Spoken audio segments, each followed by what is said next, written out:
Prunella Scales is Sarah France in After Henry by Simon Brett, with Joan Sanderson as Eleanor, Benjamin Whitrow as Russell, and Gerry Cowper as Clare.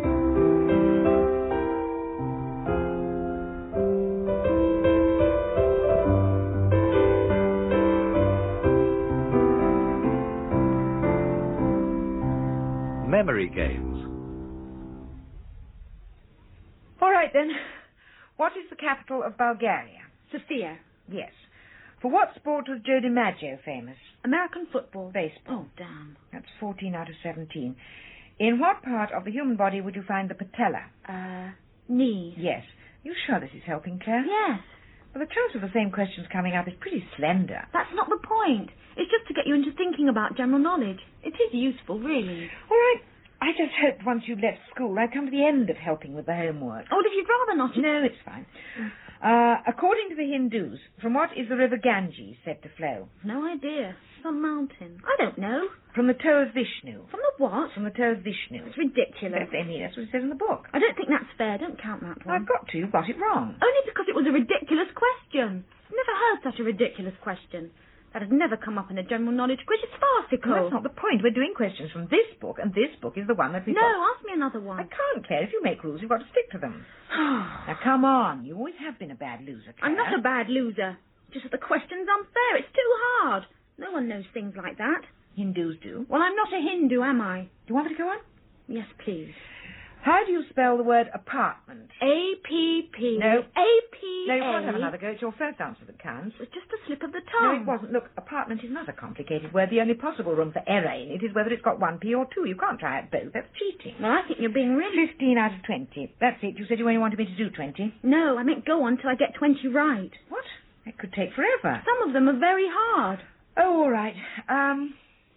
In which country of the world could you be awarded the Order of the Elephant?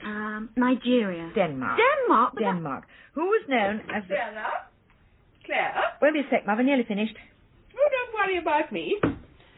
I'll just sit quietly and wait. Fine. Who was known as the Serpent of Old Nile?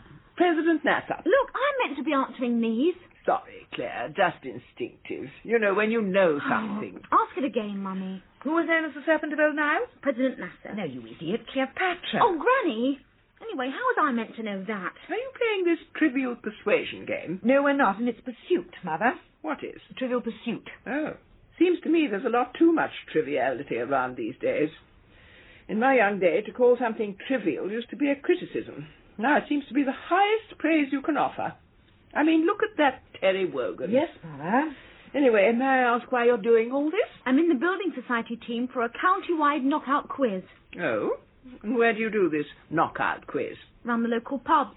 Pubs? Yes, it's getting very popular. Lots of pubs have regular quiz nights. I see. Another excuse for drinking. All hobbies are excuses for drinking, Mother. I think that's a gross generalization, dear. You name it. Amateur dramatics, choirs, tennis, squash, all just things to fill in the time before everyone goes to the bar. Oh, I wouldn't say that, dear. What's the first thing you do when you go down to the bridge club? Well, maybe just a small gin. But anyway, bridge is at least a test of the intellect. Quizzes are just ways of filling empty minds. Do you want me to go on, Claire? Yes. Sarah, there's no need to be brusque. What? Brusque. Just changing the subject like that. You always have had a tendency towards brusqueness, Sarah.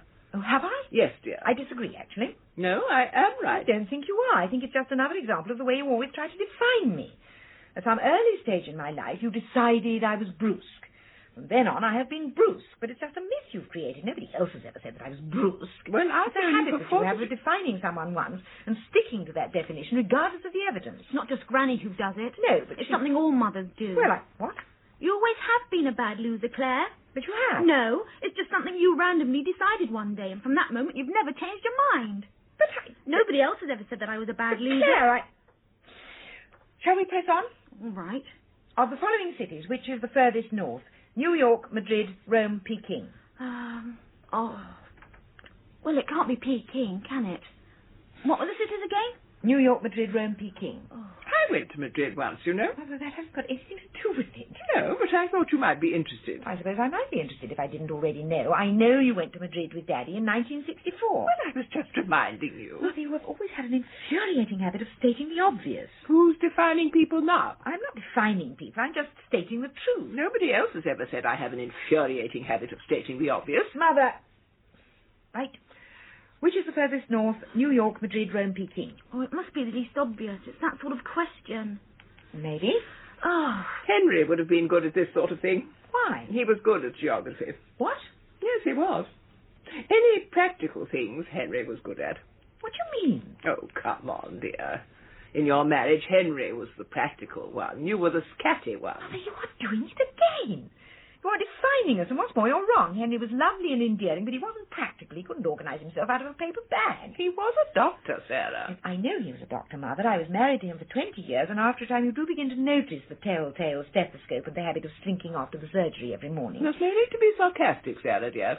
You've always had a nasty tendency towards sarcasm. Mother, look, all I'm saying is that in our marriage I did most of the practical things. No, dear. Henry was the practical one. If I was the one who was married to him, I think I might be allowed to know a little more about it. No, dear, yours is a biased view. Mine's objective. Mother, you've never been objective about anything in your life. Defining me again. Listen, Mother, Peking. No.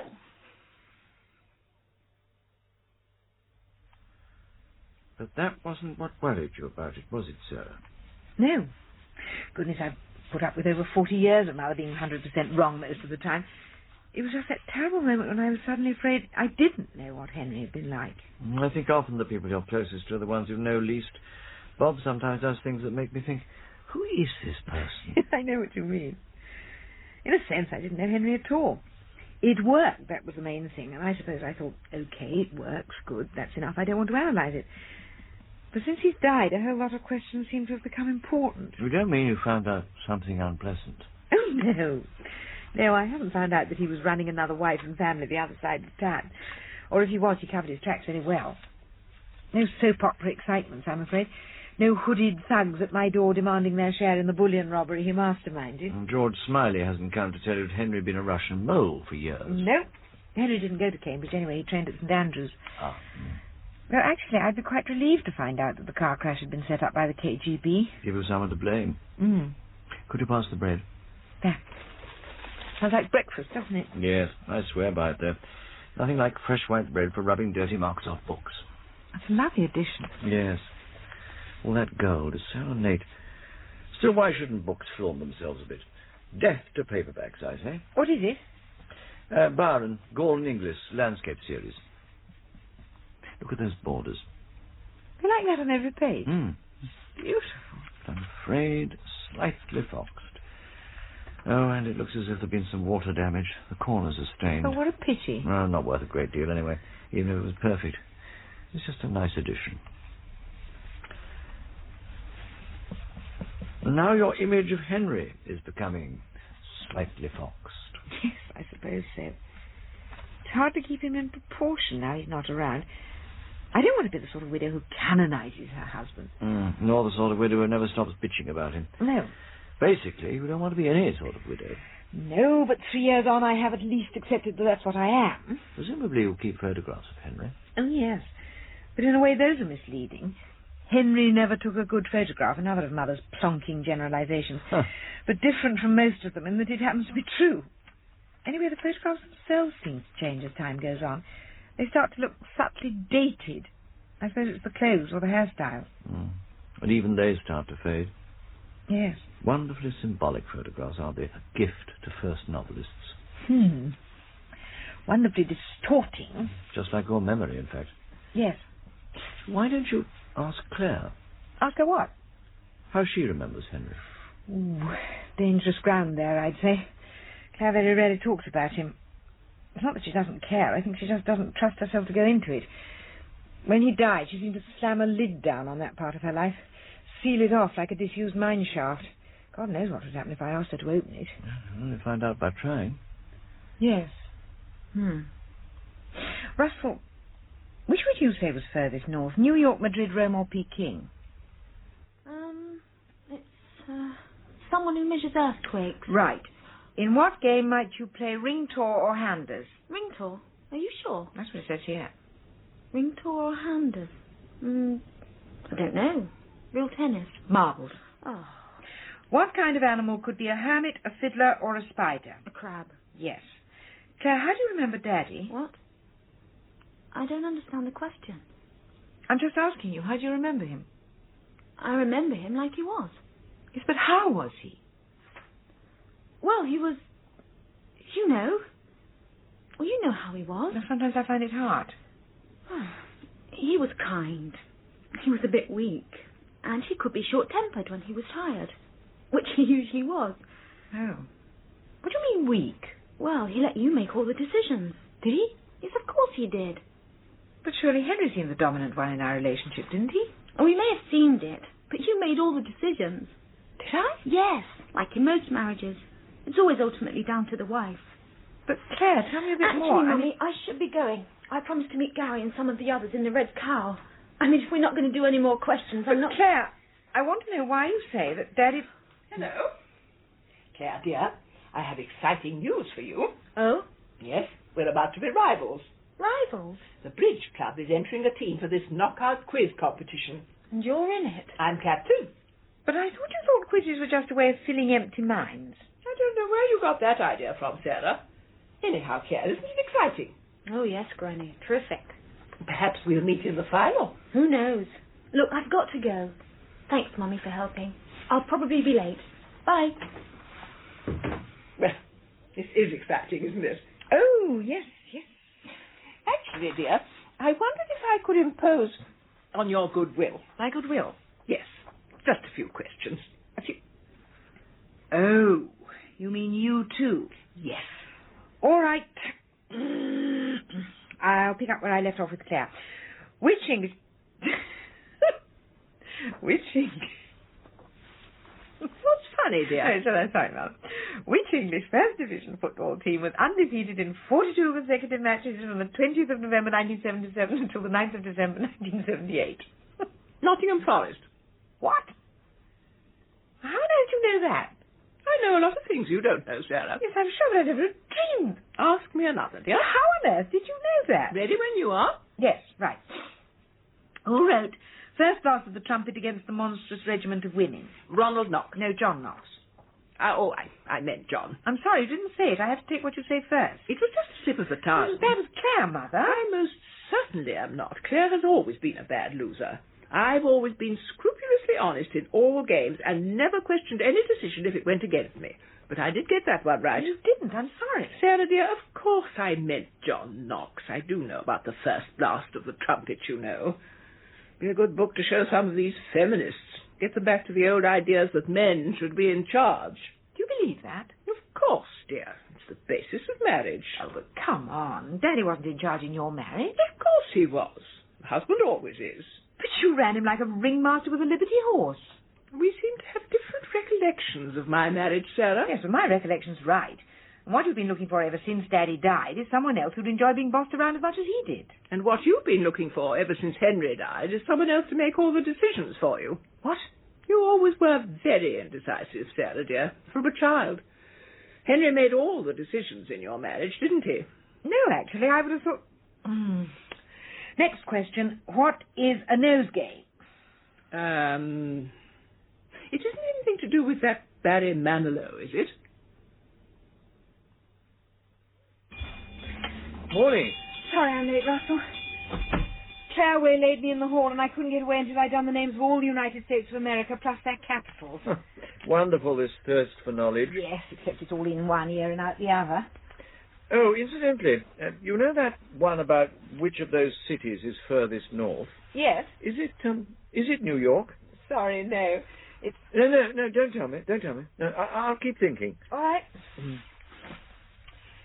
So, what would you like me to start on? Well, we'll keep going with the conservation. Could you check for that box over there? Put the ones with the pages missing in one pile, and the ones with the pages loose in another. What about the ones that are perfect? Oh, there won't be any. It's the contents of the school library. Surely that means most of them will be unread. Never forget paper darts, Sarah. Aha. So, how is the atmosphere at the training camp? Oh, it's purgatory. I mean, this morning in the hall was typical. I don't know why they can't just read through the books for themselves. They want to simulate the tensions of a real quiz. I suppose so. Anyway, it's very wearing. I did the bones of a human body with Mother last night. She thought her trapezium was in her neck. Ah. And I told her it wasn't. She had the nerve to say, people aren't all the same, Sarah. What is the trapezium, anyway? Well, the carpal bones. Keep talking. In the wrist. Ah. Wasn't wasted, my nursing training. Ah. Do you ever wish you'd finished it? Yes, of course I do. It would be nice to face the world with some sort of qualification. But we wanted to get married quickly, and at that age you don't think very far ahead. Anyway, being a doctor's wife was a pretty full-time job. Being a doctor's widow isn't. No. Too much time to think about things. What the said doctor was really like, for instance. Yes, the slight foxing doesn't go away. I get one point of view from Clare and another from Mother. I can't seem to fix him in my mind. In a strange way, it feels as if my memory is actually betraying him. What, by forgetting, you mean? Well, it's not quite as simple as that. It's almost as if I were being unfaithful to him. Ah, wait until you really are. God, yes. That's something I haven't had to come to terms with yet. Well, it was Nick, but that wasn't serious. It'll happen. One thing at a time, please. It's all I can cope with. Do you mind, Russell, if I ask you how you remember Henry? Well, I don't mind, Sarah, but I don't think I can be much help. I only met him that once at the Sweetens. Mm. And he seemed, well, what can I say, pleasant, amiable. Yes. I'm sorry, you don't want me to make things up, though, do you? No. Anyway, it's really how you remember him that matters. Yes. Henry's your special subject. Hmm. Right, Mrs. France, you have 2 minutes on the life and work of Dr. Henry France, starting now. What colour was Dr. France's hair? Light brown. What colour were his eyes? Sort of hazel. How tall was he? 5'11.25", though he always said by the end of the day in the surgery he was down to 5'10". What was the date of his birth? 17th of November, 1937. What was his favourite food? He liked fish. Plain Dover sole, just grilled with green salad and a bottle of muscadet. I'm sorry, Sarah, I shouldn't be doing this. No, it helps. Please stop No, crying. it's all right, Russell. I've started, so I'll finish. I'm going to have to hurry you. Is it a term used in cricket? No, a first single is a strap for holding a pack on an animal's back. Oh, that's ridiculous. When are you ever going to want to know that? Well, her point about these quizzes is that most of it's irrelevant knowledge. Well, some bits are more irrelevant than others. Sir Single, really? Are you going to be allowed to take so long to answer in the real quiz? No, they're very strict on time. And at the end, they have a round where it's the first one to answer who gets the point. No, neither of you are going to do very well at that. You're taking forever. Yes. We ought to practice for speed. Look, you ask a question, and we'll see who gets in quickest with the answer. Oh, I'm not sure that it's fair on someone of my age, too. That's how it'll be on the night, Granny. Yes, I suppose so. All right, are you ready? Yes. Yes. Here we go, then. Who wrote the Pickwick Papers? Dickens.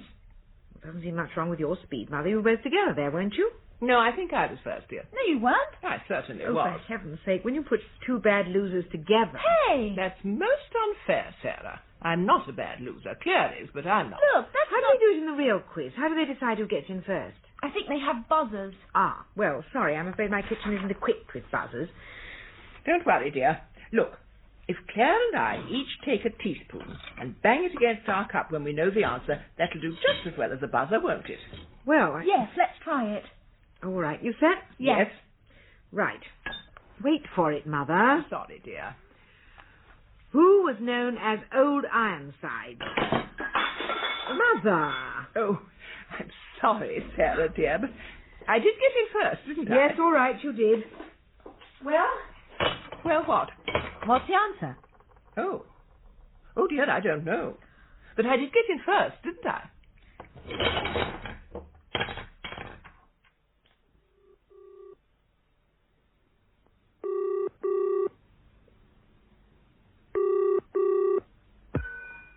Hello? Russell, it's me. Oh, hello. Sorry to ring you at home, but you did say you wanted to know about the quiz. Oh, yes. Have they done the draw? Hmm? And are your two proteges seeded to meet in the final? No, it'll be all over quicker than that. They meet in the first round. Oh, dear. Tears before bedtime. You bet. Bridge Club versus Building Society. A battle to rank with Waterloo and Trafalgar. Yes, and guess who'll have to tend the casualties? Which corner are you going to be in? Into which ears will you be whispering random dates and statistics? Once they get there, they're on their own. I'll watch, but that's it. And you really don't mind me coming? You don't have to, Russell. You just said you wanted to know. Oh, Sarah, as a connoisseur of bizarre English pastimes, I wouldn't miss it for the world. There you are. Ah, thank you. Thanks, Mummy. A bit of lemon for you, Mother. Thank you, dear.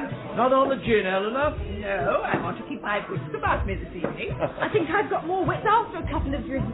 Yes, I'm sure you think that, dear, but it's a known fact that alcohol slows one down. Aye. Stop. No psychological warfare. I want this to be a fair fight. No hitting below the belt and breaks when you're told to. I'm quite nervous, actually. My mind seems to have gone a complete blank. Yes, well, that would be the drink. Mother? You know that one about which city's furthest north? I actually looked up on the map at the end. It's quite surprising, isn't it? Yes. Oh, just a minute. Quick revision. Which were the cities? New York, Madrid, Rome, Peking. That's right. And the furthest north was Madrid. No. Oh, no, I can't even remember the ones I've done. I blame the drink. Mother! All right, come on, you and your bitter lemon with all your wits about you. Do you remember which is furthest north? Of course, dear. It's Peking. No. Oh, dear. It's Rome. It only goes to prove that I've been wasting my time for the last few weeks, because that kind of information takes no hold in the brain, slips through without touching the side. Well, you've got me really worried now. Excuse me. Hello? It is Sarah France, isn't it? Yes? Good heavens, Dr. Ellis. Hello. What on earth are you doing here? Hospital's putting up a team for this quiz thing. When you got lumbered? Afraid so. We're on after the bloody battle of the Building Society and the Bridge Club. Oh. Look, I'm sorry, I must introduce you. This is Dr. Ellis. Oh, Miles, please. Miles, my mother Eleanor, star of the Bridge Club team. Oh, good luck to you. Thank you. My daughter Clare. Hi. She's turning out for the Building Society. Good luck to you, too. Thanks. And this is Russell, who's, well, I suppose I have to say my boss. He owns the bookshop where I work. Hello. Good to meet you, Russell. Miles was a colleague of Henry's. They worked together at the hospital. Oh, I wonder. Thank you. Thank you. Evening, everybody, and welcome to the Red Cows quiz night.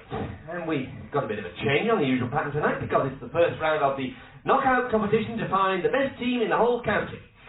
So, if I could have the first two teams out, that's the Bridge Club and the...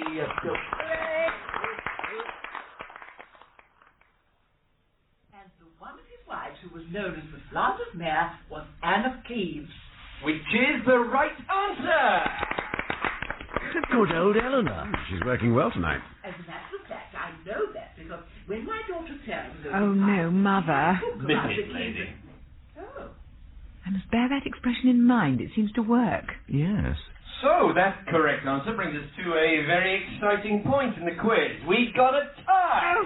The tension mounts. Can't bear it. The Bridge Club, 15 points to the Building Society, which means a tie-break question. Ta-da-da! And this one's a buzzer question. Exciting stuff. Nail-biting. So, both teams ready with fingers on the buzzers. Yep. And I will read you. Sorry.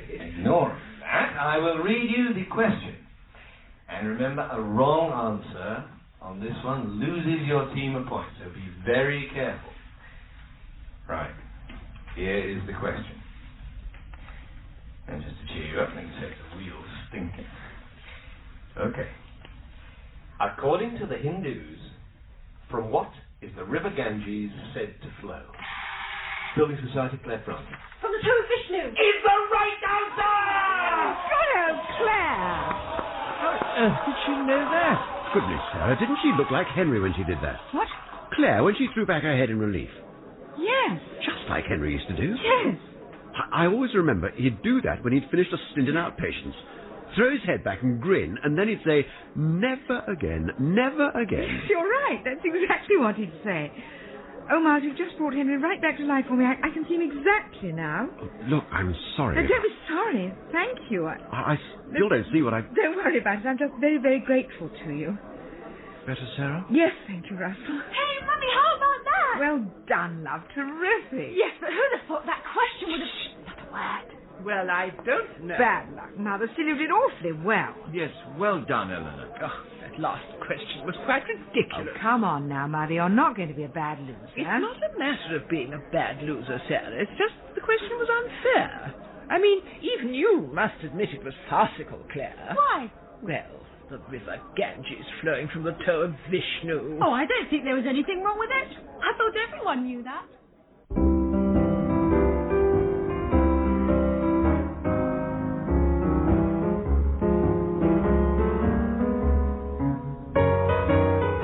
In memory games, you heard Prunella Scales as Sarah, Joan Sanderson as Eleanor, Benjamin Whitrow as Russell, Gerry Cowper as Clare, David Quilter as Miles, and Graham Blockey as the Quizmaster.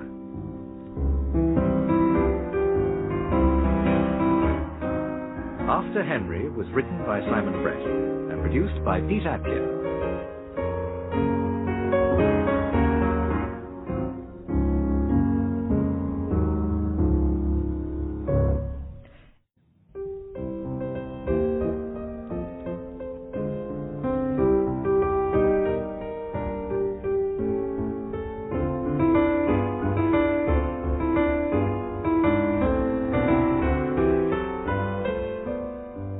Prunella Scales is Sarah France in After Henry by Simon Brett, with Joan Sanderson as Eleanor, Benjamin Whitrow as Russell, and Gerry Cowper as Clare.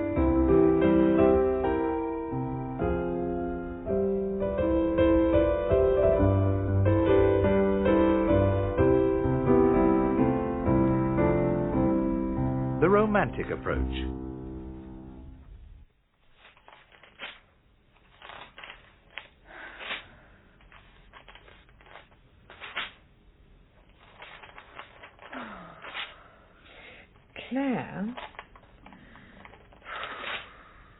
Clare, I was thinking, why don't we go out somewhere for the day? Why? Well, I just thought, Saturday. Might get you out of yourself. Huh. Would it be good for you to get out of yourself for a bit, wouldn't it? Yes, preferably permanently. Oh, Clare.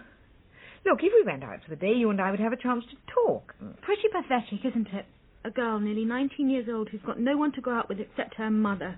Clare, it's That's not... what Greg said, that I was immature. He said I was a classic example of arrested development. Yes, well, it is just possible, that Greg is not the world's greatest authority on human psychology. Don't you dare criticise him. 10 minutes ago you were saying Greg was the most selfish, affected, two-faced, big, ignorant creep you'd ever had anything to do with. That's different. I see. You can say it, but I can't. Fine. Clare, look, I'm sorry that you and Greg broke up. We didn't break up.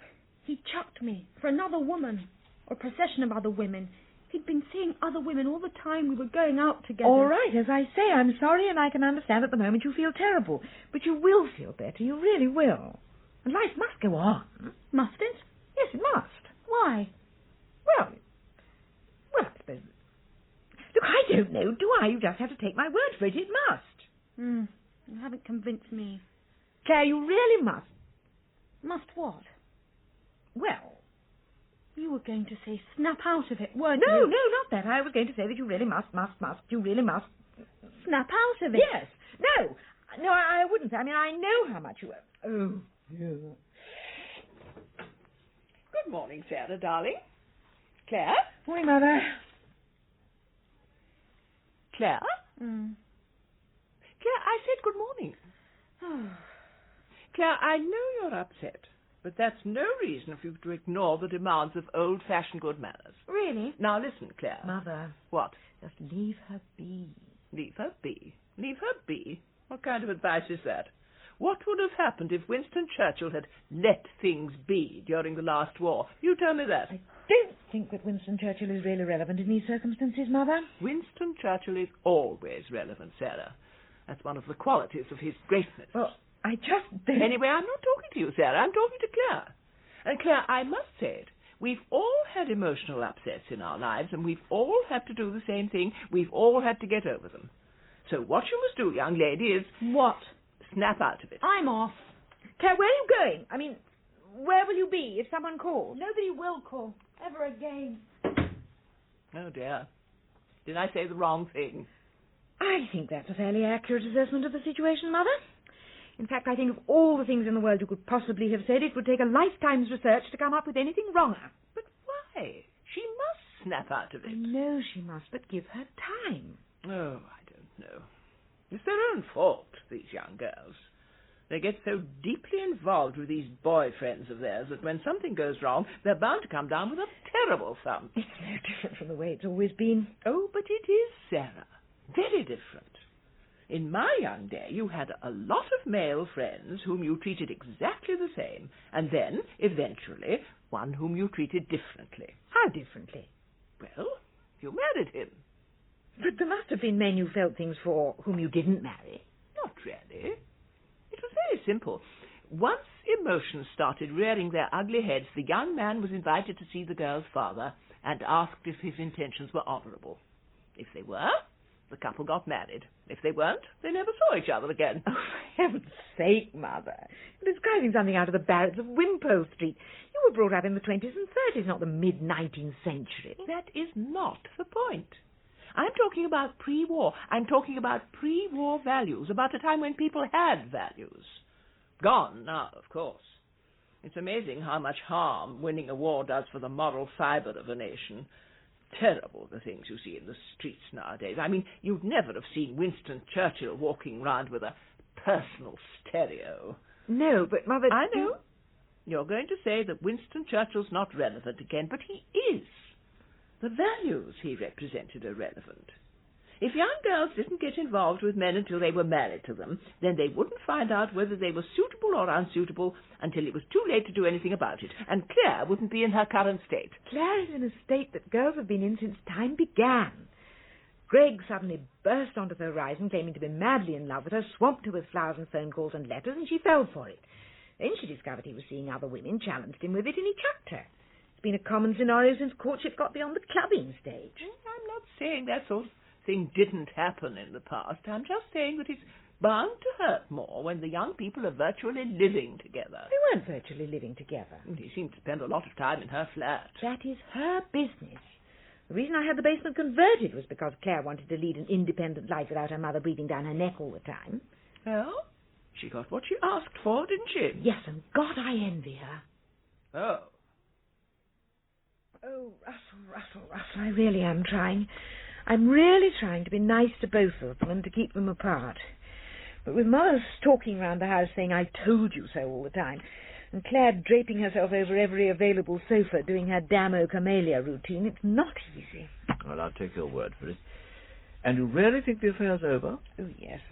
At least all its outward manifestations have stopped. The phone used to ring half a dozen times every evening, always Greg. Now it's so silent I keep wondering if we've been cut off. Hasn't Claire got her own line yet? We finally got notification this morning that they're going to install it next week. Cue for more grand opera from Claire. Isn't it typical I get my own phone line just at the moment when nobody's going to ring me ever again? Oh, dear. And the flowers have stopped too. Just at the moment when I had trained the florist's delivery boy that the flowers were for the downstairs flat, that they couldn't possibly be for me, that widows in their 40s don't get flowers except on Mother's Day if they're lucky, suddenly the supply dries up. So, your household is now adjusting to the nuclear winter that has followed this emotional holocaust. Very good image, yes. Oh, it's so tiring. What Claire doesn't realise as she droops wanly over the furniture is that I'm exhausted too. I didn't poke my nose in, I really didn't. But I'm afraid in this case love made Claire garrulous. I've had more confessional late nights over cups of coffee than I care to think of. I've been through every up and down of the last few months' emotional roller coaster. Now I'm as emotionally drained as if I'd been actually having the affair myself. And you didn't even have any of the fun. You won't have any of the memories of your old age. Nope. Mind you, I think the affair will have helped me reach it quicker. Oh, I'm sure I'll soon get some energy back. Sorry, I will stop this maundering. I promise I will follow my mother's Spartan recommendation and snap out of it. She being as much of a pain as ever. Well, actually, it has got better in the last week. She's joined a new bridge club, and that seems to be channeling her energies away from Claire. I like the idea of channeling energies. You know, if somebody could invent a sort of treadmill to channel the emotional energies of people who haven't got proper outlets for them, they'd clean up. All right. If they harness my mother to it, they could run the national grid off her. Mother? Sorry, dear. Are you all right? What? All right. All right. Yes, are you? Yes, dear, of course. Why do you ask? Well, you haven't said anything for 20 minutes. Silence isn't a symptom of ill health, Sarah, dear. In your case, I'd say it was. And not reprimanding me for a remark like that is definitely a symptom of something strange. Sorry, dear? Well, it's just that you seem to have spent the last 20 minutes staring out of the window. Oh, not staring, dear. No? No, just looking. Of course, I've forgotten it's rude to stare, isn't it? Winston Churchill wouldn't have stared, would he? Sorry, dear. Oh. Would you like some more tea? What? More tea? thank you. I haven't even started my last cup. Mother, are you sure that you want... Oh, no, look. The florist's van. Don't say Greg is back on again. I can't stand it. I'm hopelessly out of condition. I need a week at a health farm before I can cope with all that again. Just when Clare is starting to realise that it's almost possible life could maybe continue, the wretched man starts getting all keen again. And he's still coming to the wrong door. I'll go. It's all right, Mother. Don't worry, I don't mind. Look, Mother, I've spoken to the boy before. It's no trouble. Oh, afternoon. Good afternoon. A bunch of red roses. Card says, with all my deepest love. You shouldn't read the cards. What's more, you ought to know by now that I am Mrs. France. Miss France lives downstairs. There is a separate entrance. No, these are from Mrs. Prescott. Mrs. Prescott. Thank you. Oh, right on, ma'am. Afternoon. Mother, who's... 2 dozen. Oh, dear, the silly, extravagant boy. Granny, I found that magazine article about coping with loneliness. Oh, I'm sorry, Granny. Oh, Claire, you might have knocked. But I thought you said I was always welcome to just come in whenever I wanted to. Yes, well, I may have, but circumstances change. Aubrey, may I introduce my granddaughter, Claire? Hello, my dear. But there must be some mistake. What? Well, surely when Eleanor said granddaughter, she must have meant that you were her daughter. Huh? Oh, Aubrey, you ridiculous man. Claire, don't listen to a word he says. I won't. I only speak as I find, you know. Now, you just shh. Claire, Aubrey and I met at the bridge club. Yes, and from that moment, neither of our lives has been the same. Eh? Oh, Aubrey, pas devant les enfants. What? Oh, oh, I see, yes, of course. I mean, we. Well, anyway, Granny, as I say, here's that magazine article on loneliness. I'll, leave it with you. Thank you, Claire. And, well, goodbye, Aubrey. Yes. I'll see you, Granny. Bye. Well, now, where were we before we got distracted? I think we were just discussing how we might spend the evening. Where we might go for the evening. Well, I thought maybe a candlelit dinner at Luigi's in the High Street. Oh. Before we come back here to your place. Oh. I'd say before we go back to my place, but you know... Well, there is a certain lack of romantic, je ne sais quoi, about an eventide home. Aubrey. Anyway, what do you say to the idea? Well, it sounds very nice, at least the dinner, certainly. Splendid. But, Aubrey, I do worry about your generosity. I mean, all these dinners, all these flowers. I know what it's like to have to manage on a pension. It's all right. Light of my life. Are you sure? Yes. I'm index-linked. Oh, are you? Russell, they are just so coy. Dear, oh dear. It's exactly like Claire having her hand held in the back of the car when I drove her home from her first teenage party. All giggling and primary school innuendo. You'd never think they were both in their 70s. Rather touching, really, isn't it? Maybe it was at first. I'm afraid for me the touching stage has passed. And what is more... No, sorry. What's the matter? I meant to be sorting through this box of books. I am not meant to be giving you a progress report on the passionate pensioners. I told you I don't mind. No, but I do. I'm here to work, not to talk. Spoil sport. Calvinist. Oh, all right, have it your own way. Oh, this one's too good for the 50p box, surely. What is it? Cain and Abel, Geoffrey Archer. 10p box. But it's still in its dust jacket, perfect condition. That's not the point. I hate his books. Oh. There are very few benefits in running a bookshop, and indulging your own prejudice is one of them. Okay. What makes it even worse is that stupid florist still gets it wrong. I mean, to confuse Miss France and Mrs. France is one thing, but to confuse Mrs. France and Mrs. Prescott sounds like deliberate incompetence. Not as if Mother doesn't have her own front door. All these bloody red roses. None of them ever for you. I'm sorry, I'm sounding maudlin again. No more than usual. thanks.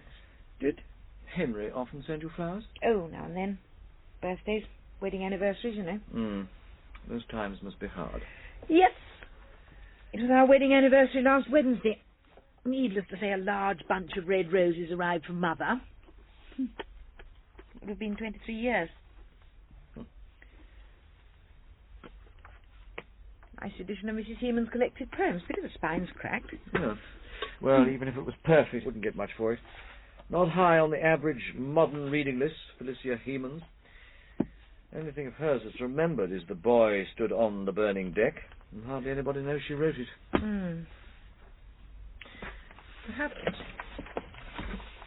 Perhaps I should send you some flowers. From a mystery admirer. That might start your mother and daughter thinking. It's a sweet thought, Russell, but I'm afraid they're both far too self-absorbed at the moment to notice anything outside their own little world.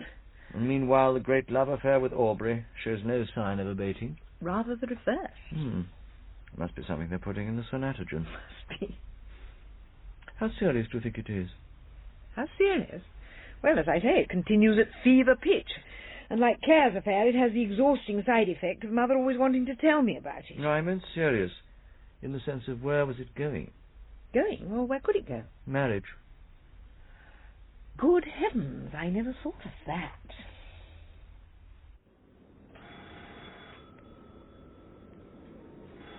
All right. Afternoon. Afternoon. A bunch of red roses. Thank you. Look, how many times do I have to tell you I am Mrs. France? Mrs. Prescott's front door is up the stairs at the side of the house. Oh, yeah, but I'm sure this lot wasn't for Mrs. Prescott. Look, on the card it says... It says Mrs. Prescott. Oh, yeah. Sorry, could have sworn. I'll give them to her. Well, it's funny, I was absolutely certain. Thank you. Oh, those for me. Thank you, dear. Any time. More roses. Aubrey's so attentive, you know, it's almost becoming embarrassing. Yeah. Still, men are like that, aren't they? Big softies at heart. Do you reckon Winston Churchill was a big softy at heart? I don't see that Winston Churchill is relevant, dear. I thought he was always relevant. I don't know where you got that idea from, Sarah. Well, you... Mother, about you and Aubrey. Yes, dear? All does seem to be going very well, doesn't it? Yes, dear. I just wondered if he'd mentioned sort of... What? Making the relationship more permanent. More permanent? Yes. I mean, I thought that when emotions started rearing their ugly heads in a relationship, the man was asked if his intentions were honourable, and if they weren't, the couple never saw each other again, and if they were, they got married. Dear Sarah, for a woman living in the 1980s, you do have some remarkably Victorian notions. All right. Sorry I raised it. I just wondered if you'd discussed the future at all. Well, not exactly discussed, no, but one can't rule out any possibility, can one? But do you mean that... Oh, who can that be? Hello again. What do you want? Well, you know I thought I got something for France? Yes? Well, you see, there was two... Since it's not for me, I'll go back to my flat. See you, dear? Yes, Mother? There was two bouquets. That's why I got it wrong. Other was in the van, stuck behind a couple of with deepest sympathies. Oh. So here it is. Sorry.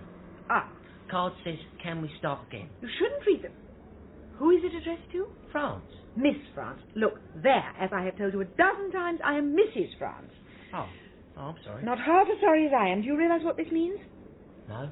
It means I'm going to have two of them mooning around the house. Goodbye. So Greg's back on the scene, is he? Not quite yet, but I'm horribly afraid he's going to be. What do you mean? He's away on business till the end of the week. The flowers are just a peace offering. But when he gets back on Saturday, he's going to contact Clare and see what she thinks about starting up again. And what will she think? Oh, I don't know. Part of her knows he's really no good. If they start up again, it's only a matter of time before she finds out about some new other woman. That part knows she should tell him to get lost. Well, the other part will go all gooey the minute he phones and be his again for a bunch of roses and a candlelit dinner. You have hit it in one. Oh, I wish something could happen to pack her up, give her back her confidence, make her herself again. Maybe something will. What about the others? Love's more mature young dream. Yeah, sickening as ever. Hearing them talk is like wading knee-deep through a vat of golden syrup. I'm still getting serious. I think so. Nothing's been said. But Mother started taking an unhealthy interest in colour-coordinated costumes, studying photographs of the Queen Mother. I'd say that was ominous. Dress for the wedding? Right, so. Yes, I wouldn't be surprised if by the end of the year she wasn't Mrs. App Hopkins. App Hopkins? Unusual name, originally Welsh, I assume. No, it's not that. What then? Well, it's just that my in-law, Bob's mother, had a bit of a fling with a gentleman called App Hopkins. Oh? Yes, she's a widow, too, in her 70s. What happened? Mummy, Oh, hello, Claire, darling. I was just about to go to bed. I've seen him. What? At the Red Cow. Oh. You know the restaurant next to the saloon bar? Yes? He was there, having a candlelit dinner with another woman. Ah. Well, Claire, I'm sorry, but I can't say I'm surprised. I mean, it's happened before and it's going to happen again. I'm afraid that's just the sort of man Greg is. Not Greg, Mummy. No? No, Aubrey. Oh.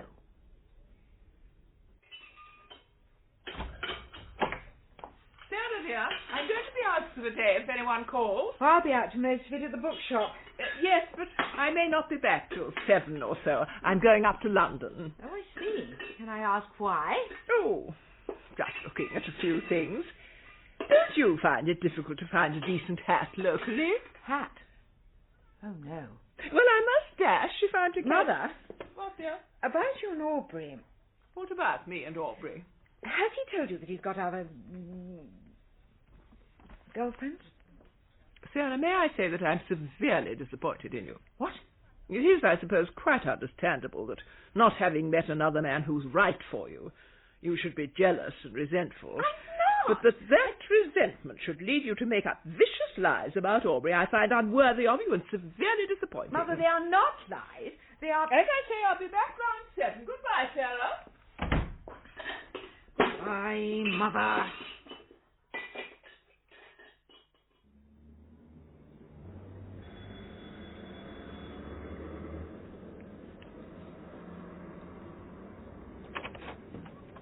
Oh, hello. Good afternoon, my dear. I had in fact come to call on your grandmother, but I got no reply from her doorbell or from your mother's. No, and they're both out. so I hope you didn't mind my calling on No, you. I'm really delighted to see you, Aubrey. Do come in. Oh, that's terribly kind. If you're sure it's no trouble. Not at all. I'm glad of the chance to have a chat.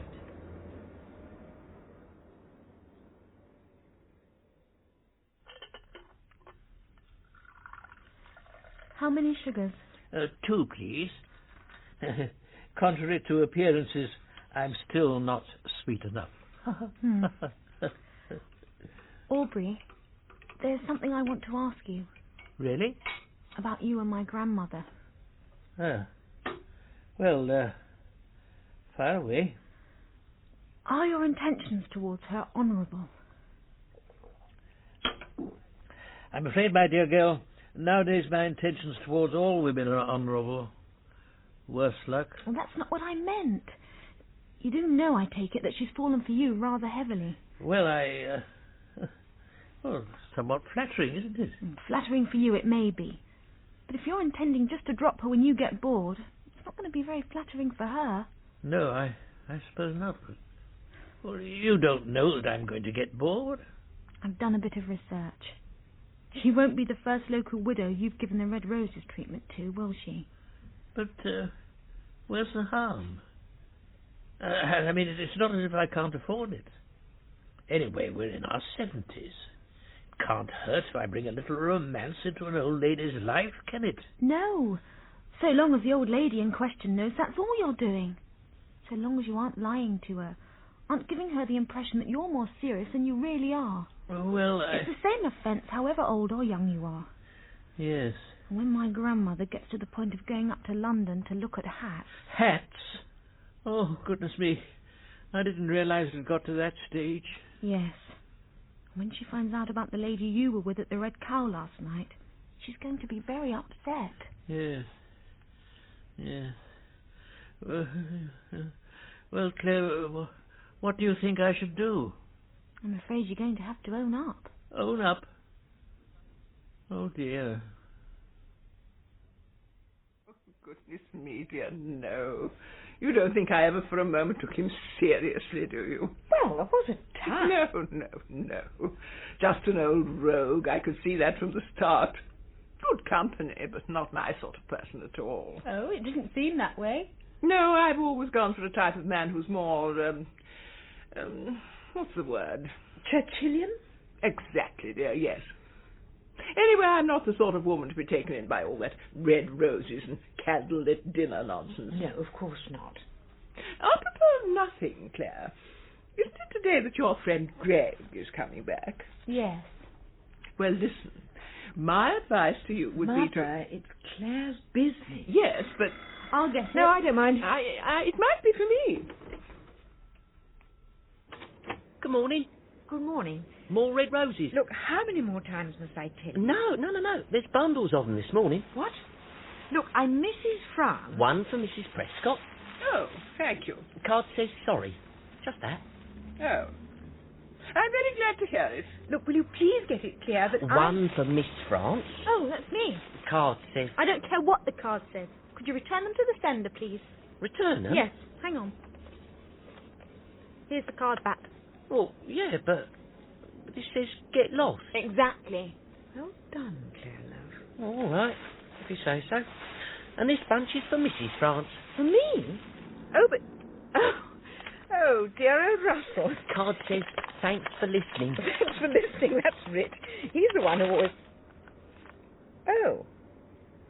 Clare, Mother. Thank you.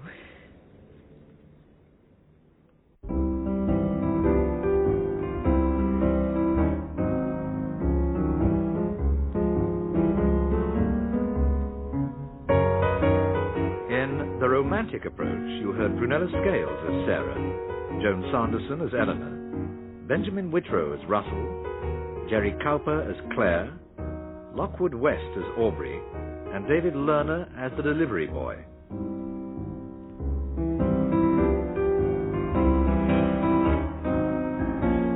After Henry was written by Simon Brett and produced by Pete Atkin.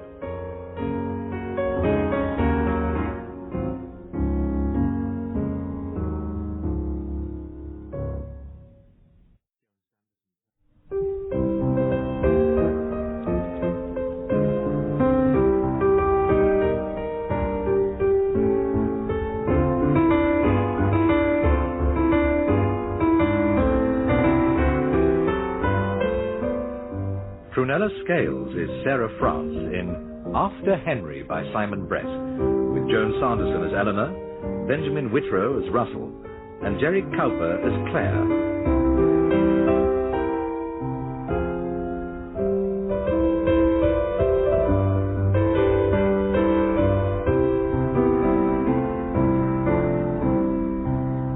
The Cold.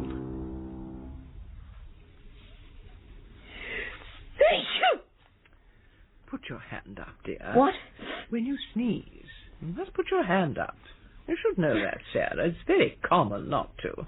I've told you since you were 2 years old. Yes, Mother, I do know, and I'm all in favour of putting one's hand up when one sneezes. But that sneeze crept up on me with no warning. I wasn't expecting it. Well, Sarah, I think there are some basic points of good manners. You didn't put your hand up that time, either. Oh. Now, you can't pretend that one crept up on you with no warning. It did. Sarah, what was the first sneeze if it wasn't a warning? Mother. It should have prepared you for the second one. Well, it didn't. Just a minute. There. All right. Put my hand up that time, didn't I? Yes. I had a tissue in it, too. Even you can't find fault with that, can you? Sarah, dear, what on earth do you mean?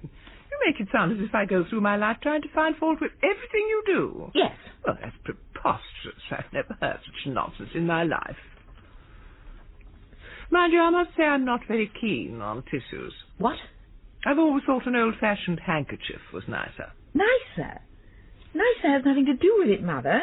Tissues are much more hygienic. You only use them once or twice and then you throw them away. I didn't mean nicer in that way. I meant aesthetically. A handkerchief can be a very attractive accessory. I don't think anyone's appearance has ever been enhanced by a tissue. Mother. In Oliver Twist, you know, the little boys go around stealing handkerchiefs. You can't imagine them stealing tissues now, can you? Well, no, but... I think that proves my point. Mother, look, we're not talking about coordinated fashion accessories. We're talking about... Oh. Didn't put your hand up, Sarah, dear? That one creep up on you too, did it? Yes. I suppose all this is preparing me for the fact that you're getting a cold. Yes, I think I could be, yes. You did always rather make a meal of your colds from a little child. Quite big productions they were. Well, I'm not sure that this is just a cold, actually. I've got a terrible headache and I feel very dizzy and achy. See what I mean? Mother, will you... Hand up, dear. No, there always have been two sorts of people when it comes to illnesses. Those who make a big production of it and those who just get on with it. And which category do you think you fall into, Mother? Well, I'm surprised you have to ask. The second, obviously. I mean, have you ever known me to make a fuss about anything? Exactly, dear. No, some people like all the pampering and self-indulgence that goes with being ill, and some of us just don't. Oh.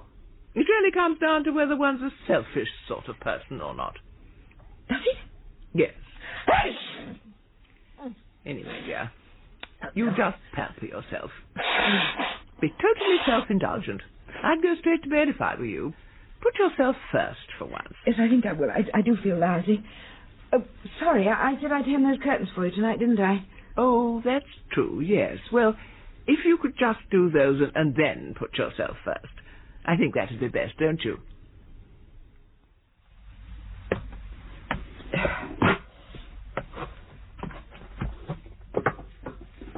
Sarah, you look ghastly. Oh, thanks, Russell. You certainly know how to give a girl a lift. Look, why don't you just come down off those steps and go home? Have my coat. You mean really indulge it? Yes.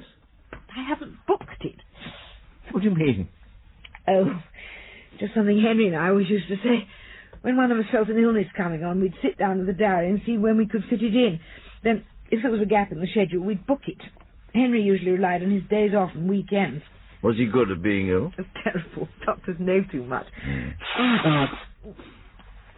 Any symptom Henry had, he knew about 73 possible diseases it could lead to, all terminal. Must have been fun for you. And when were you allowed to book your illnesses?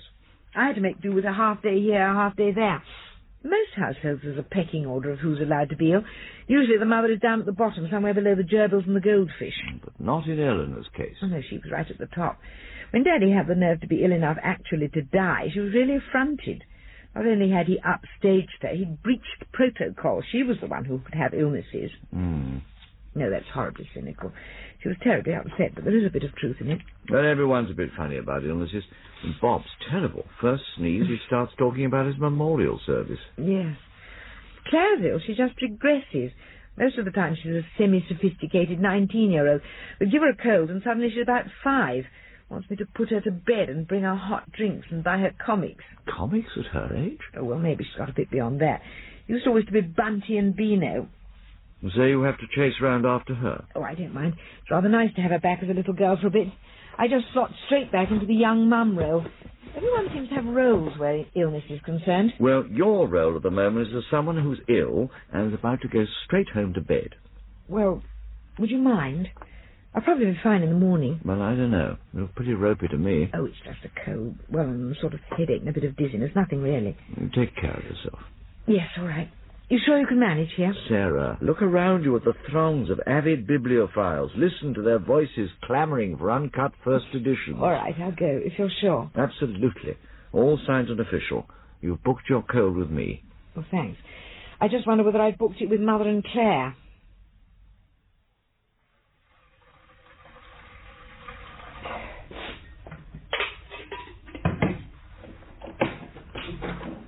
Oh, Mummy, I thought I heard you coming in. Yes. What are you doing home at this time? I was feeling ghastly at work. All achy and... Getting a cold. Oh, at least. Yes, what? No, I've got this terrible headache. My sinuses feel as if they're stuffed with Brillo pads. And my back and shoulders ache. Oh, just so much. That sounds exactly like absolutely terminally ghastly. There's no way I'm going to make it to work tomorrow. Oh, Claire, I am sorry. And tomorrow night's Gary's birthday party, isn't it? Yes. Well, I can forget that for a start. There's no chance I'll make it. I feel like death. Must be some bug doing the rounds. Actually, do put your hand up, love. What? Nothing. Anyway, I think I ought to take something. You've got some aspirin? But I was just thinking back to that stuff you used to make when I had a cold when I was little. Oh, yes. Do you remember? It was freshly squeezed lemon juice with honey and hot water. Yes, I remember. I see you've got the kettle on. Yes, I was just going to make myself... I'm just going to flop into bed. So if you could bring it down to me.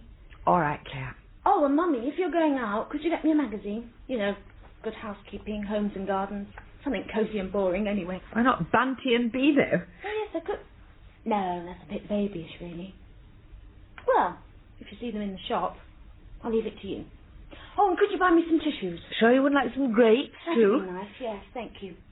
Oh, I do feel dreadful. Oh, and Mummy. Yes? I think I'm old enough to have some whiskey with the lemon juice now, don't you? All right, Claire, darling. Hope you sleep well and feel better in the morning. Thanks, Mummy. Just give me a shout if you need anything. I've got a broom by my bed. I'll bang on the ceiling. Terrific.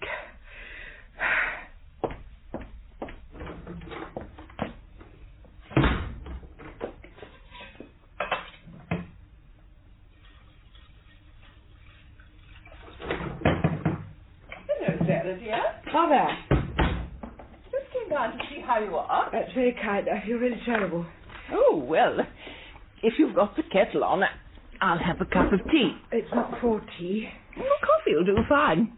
You know me, dear. Never want to make a fuss. Actually, it's for a hot water bottle. I'm about to go to bed. Good idea. You pamper yourself, dear. Thank you. It would be no trouble for you to make me a coffee while you're at it. Fine. Did I hear Clare talking down here? Yes, I just put her to bed. She's got this cold, too. Oh, has she? Poor little thing. She must be feeling terrible. I should think she's feeling just the way I am, Mother. Yes, but the pair of you react to these things differently. I mean, you've been as strong as an ox all your life, Sarah, dear, but Claire's always been delicate. Oh, she hasn't. Oh, yes, she has, dear. I put it down to the fact that you never made her eat up her greens. I mean, how can a girl grow up strong without her iron? She said she didn't like spinach when she was 2 years old, and you just accepted She it. didn't like it. She still doesn't. I'm sure that's why she gets ill so often. She doesn't get ill any more often than any other girl of her age. Oh, yes, she does. Not enough iron. You never gave her any viral when she was adolescent either. Mother. If you start off anemic, you're just a sitting duck for germs, you know. Claire is not anemic. At least I know with you that you'll never have that trouble. Because at least you had enough iron over the years not to be brought down by your little aches and pains. As soon as that kettle boils, Mother, I am going to bed. So, have you decided what's wrong with you? There's some virus. When I was young, we didn't have viruses. Yes, of course you did. You just called them something different. No. Viruses were only invented to cover up the shortcomings of the medical profession. Doctors nowadays are so pussy-footed, never commit themselves. They don't give diagnoses anymore. What do you mean? Well, in my young day, when you felt ill, you went to the surgery and the doctor looked at you and said, "You've got scarlet fever," or whatever, and prescribed a course of treatment. This medicine, that medicine, so many days in bed, so many days convalescent. You weren't always right. That's not the point. Even if the diagnosis was wrong, at least you knew where you stood. Whereas now, doctors are just so mimsy-pimsy. You may have this, you may have that. They don't have the courage of their convictions anymore. Just keep falling back on viruses. Mother, the only difference is that doctors nowadays are prepared to admit that they're fallible. Well, what's the good of that? Fallibility is the last thing you want in a doctor. And there were bad doctors in your young day, too. Yes, but then, if you had a bad doctor, or one who didn't give you a diagnosis you liked, well, you did the obvious thing. You got a second opinion. Hardly worth bothering about now. The second opinion is likely to be just as vague and woolly-minded as the first one. All right, Mother, thank you. I think you've made your opinion clear. And do you know, some modern doctors, I mean proper doctors, you know, national health GPs, actually have truck with alternative medicine. Fiddling with diets, chewing herbs, tickling your feet. What's that got to do with medicine? Medicine's a matter of matching illnesses with the right drugs. Not sticking pins in totally irrelevant parts of people's anatomy. I think it's all nonsense. Prince Charles is very much in favour of alternative medicine. Is he? Oh. Well, there may be some good in some of it. There. I'm going to bed. Well, where's my coffee? Not enough water, but you're welcome to refill the kettle and make your own coffee if you want to. Oh. See you in the morning. Yes, dear. See you in the... Oh, no. Oh, dear. You know, Saturday, I think I'm beginning to get a cold. Russell, it's me. Look, I'm sorry. Don't bother to say it. I know you're not well enough to come in today. Well, You looked so ghastly yesterday. I'm not expecting you until Monday at the earliest. Well, I hope I'll make it before then. Don't feel under any pressure at all. You just rest up. Don't do anything. I'll try. You feeling any better? Oh, worse if anything, terribly dizzy. Oh, you should see a doctor. Well, I have actually rung and made an appointment. I hate doing it because I know how busy they get. I really do feel most peculiar. When are you going? Well, they haven't got anything before tomorrow morning. I do hope I'm not wasting their time. I know how furious Henry used to get about hypochondriacs. You're not a hypochondriac. You're ill. Now go along. Find out what it is. Yes, no doubt be told it's a virus. Or maybe, if I'm lucky, a community virus. What's that? It's a diagnosis that Henry used to use a lot. Basically, it means we don't know what it is, but there's a lot of it about. Huh. That's all most of us want from doctors, really. A label. So you don't just have to say, I feel lousy. I feel lousy because I've got a community virus. Sounds much better. But you just rest. Don't do anything. I'll try not to. And don't worry about the shop. There's nothing... I must go. Someone at the door? Well, actually the doorbell isn't the only bell in this house. Look, I'll ring tomorrow and let you know how things are. Don't worry. Just get better. Thanks, Russell. Bye. Cheerio. All right, Mother, just coming. I was on the phone.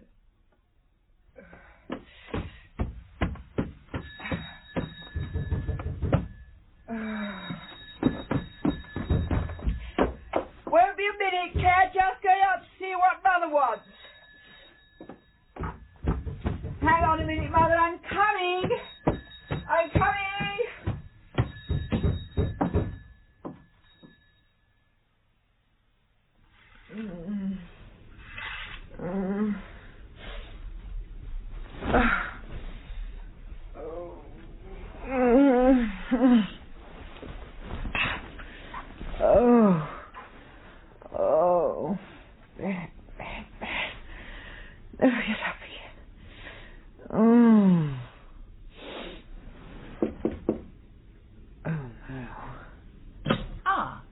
Sarah. Mother. Having a little nap? Trying to. Good idea.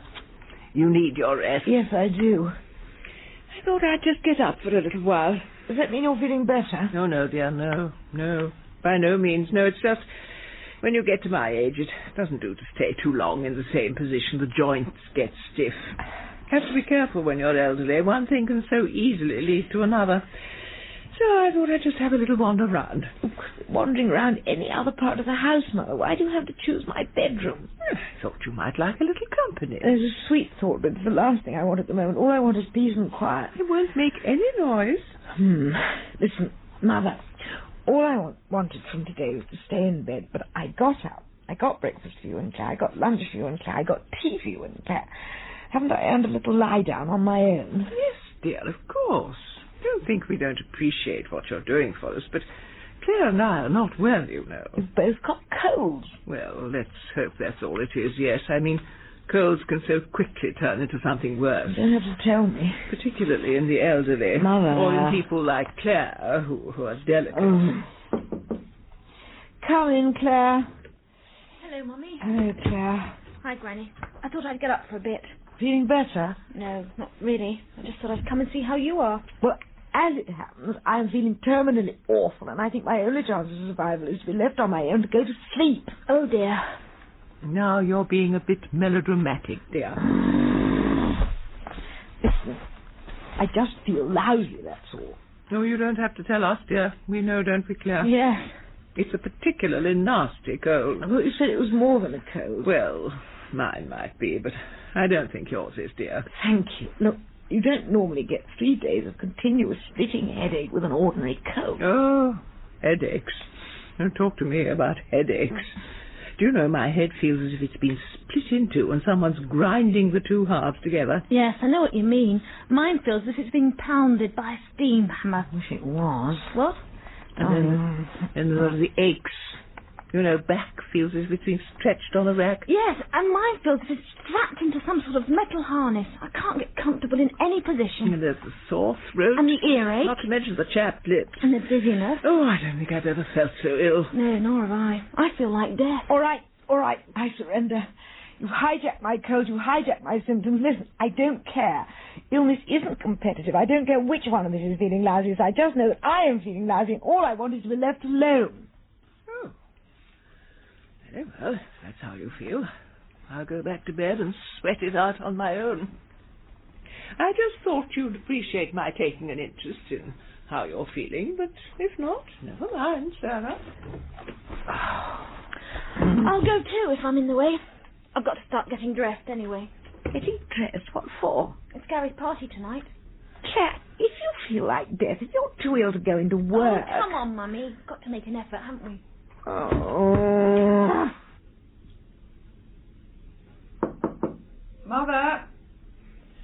Come in, dear. Mother, I'm just off down to the surgery to find out if there's any actual reason why I'm feeling so ghastly. Oh. Yes, dear. I hope they can do something for you. Just popped in to see that you've got everything you want. Oh, yes. Thank you, dear. You feeling better this morning? I wouldn't say that, I'm afraid, no. Well, look, I won't be out long, so don't worry. Sure you'll soon feel as right as rain. Maybe. Are you all right, Mother? I don't know, dear. I seem to have a whole new set of symptoms this morning. Like what? Oh, a sort of general malaise. General malaise is not a symptom. Look, I must go. All right, dear. You just leave me. I'm sure I can face it on my own. Face what? Never mind, dear. Well, I won't be long. I was just thinking how easily in elderly people colds can turn into something more serious. But, Mother, if you're worried, I'll call the doctor. Oh, don't be silly, dear. You know from living with Henry all that time how inconvenient it is for doctors to be called out. No, I'm sure I've got enough strength to potter down to the surgery. Fine. Well, look, I'll make an appointment when I'm down there. No, thank you, dear. How soon do you think that's likely to be? Well, very busy at the moment. Be a couple of days, I should think. Oh dear. That might not be good enough. What do you mean? Well, in a couple of days, anything might have happened. Yes, you might have got better. I wasn't thinking of that, Sarah, dear. No. No, look, are you sure you're all right? Oh, yes, dear, fine. Well, after all, it's not as if I haven't had a good innings. Mother... I've achieved most things I wanted from life. Look... No, I can't complain, really. All right, Mother, you have the bloody appointment. I'll book another one for myself. Oh, Sarah, really? Oh, that is kind of you. 9:15, wasn't it? If I get dressed quickly, I'll be in good time.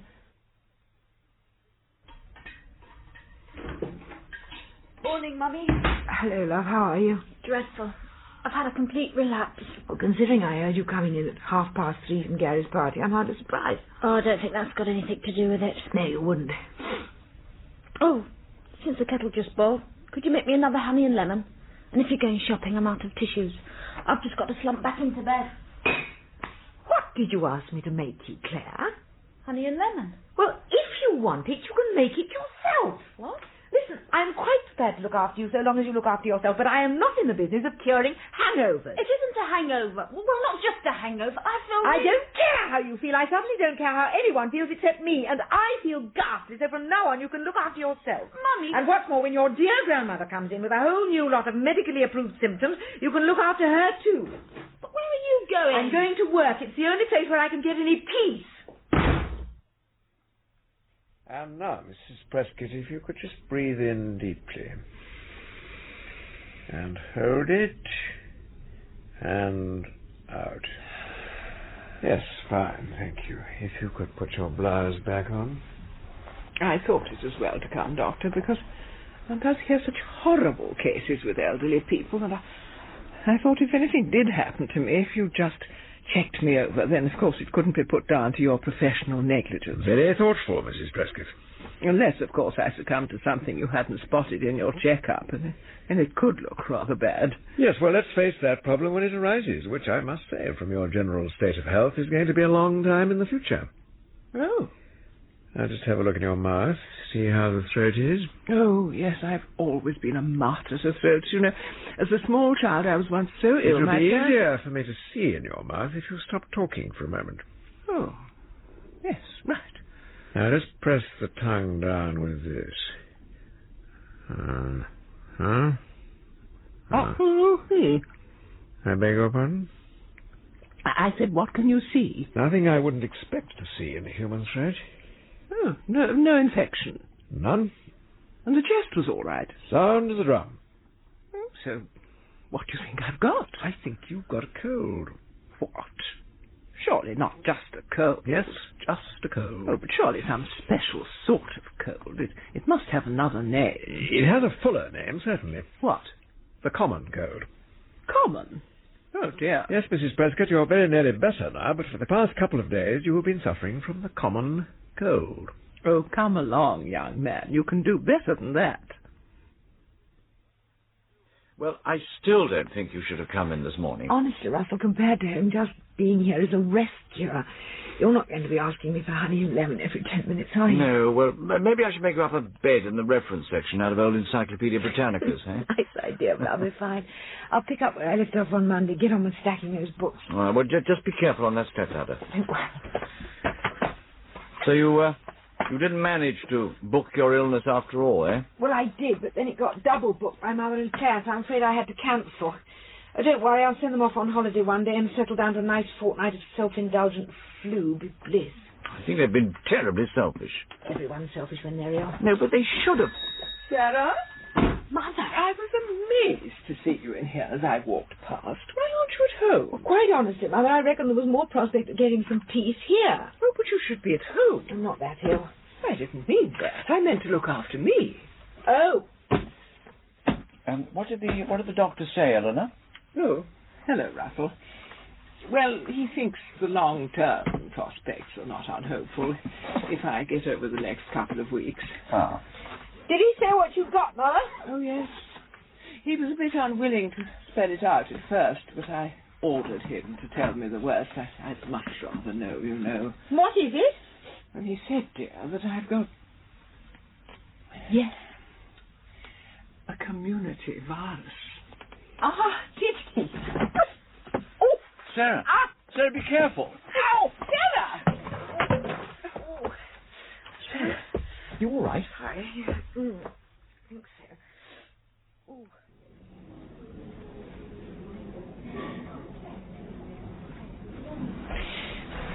Sorry, Russell. Don't worry. No. Sorry I came over all dizzy, and sorry you had to rush me over to hospital. Don't worry. The shock will survive. What did the doctor say? Well, they don't seem too worried about the wrist. It was a clean break. Oh, good. They seem more interested in this virus I've got. Ah. The doctors love the unknown. That's part of the fun for them. I know Henry always said that all patients are to some extent guinea pigs. So what are they going to do? Keep me in for observation. Makes me feel like Halley's Comet. How long are you going to be observed? Don't know, a few days. Well, I hope your mother's feeling really ashamed of herself. Oh, she didn't really do anything. No, Sarah, it's her fault that you're here. She hadn't been so selfish. Doesn't matter, it's happened. Anyway, I'll see her soon. She's coming to visit. Well, I hope the first thing she says is, I'm sorry, Sarah. Just the other day. Well, it's a... Oh, there you are. I've been all over this hospital looking for you. Why you have to choose the most obscure ward in the building? Hello, Mother. Eleanor. Hello, Russell. Now, how are you, Sarah? Oh, you know. Now, she's a naughty girl, isn't she, Russell? What? Letting herself get into this state. Sorry? No, it's all very well to pretend, dear, but if only you'd listened to me, you wouldn't be in this pickle. I saw it coming. I kept saying to her, Russell, you're looking run down, you do too much. You must take more care of yourself, but would she listen? Eleanor, surely... Sarah, I don't see what's funny, dear. No, Mother, you really don't, do you?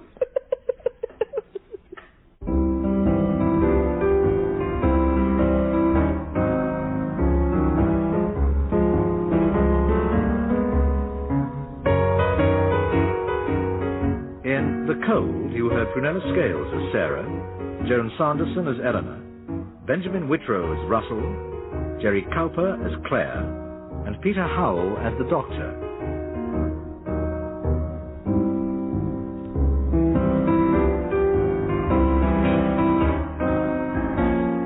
After Henry was written by Simon Brett and produced by Pete Atkin.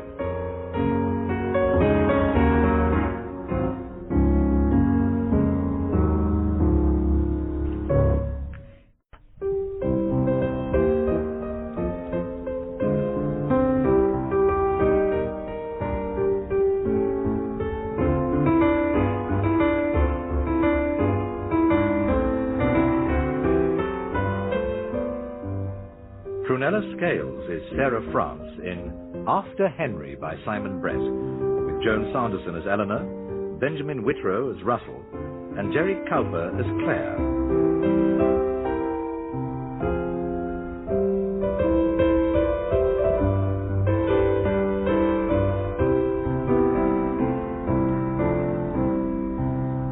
Bedside Manners. Well, this is all back to front, isn't it? I mean, us going to see Sarah in hospital. No, but really, Russell, they've set her broken wrist. I can't see why they want to keep her in. She's in for observation. Well, that's all very well, but I'd have thought you could observe people quite happily at home. Hospital beds are at a premium, you know.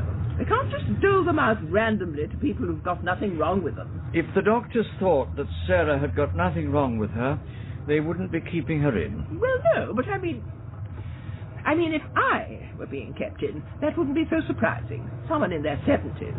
But Sarah in her early 40s, she's in the prime of health, strong as an ox. Oxen don't get dizzy spells and fall off ladders. Even if it were Clare, one could understand. She's always been delicate, haven't you, Clare? What? But Sarah, I mean, it's not as if she didn't have plenty of iron as a child. Lots of greens, spinach, and varl.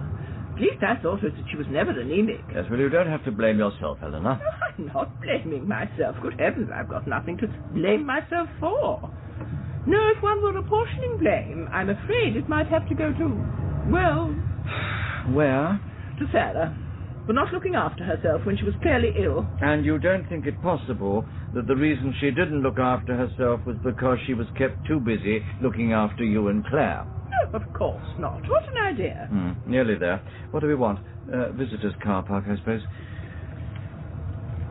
I really don't think there's much point in my coming. But your mother would like to see you, Clare. Oh, she's only going to be in for a few days. But she'd like to hear your news. I haven't got any news. Nothing's happened in the last 24 hours. Well, she'd like to tell you her news. Oh, she won't have any either. Nothing happens in hospitals except choosing menus. I'm not that interested in whether she had the fish or the meat for lunch. I bet they both taste the same anyway. Well, I think you're being rather ungracious. Oh, do you? No, Clare, there's no need to... Here we are. Better hurry. Visiting starts in 2 minutes.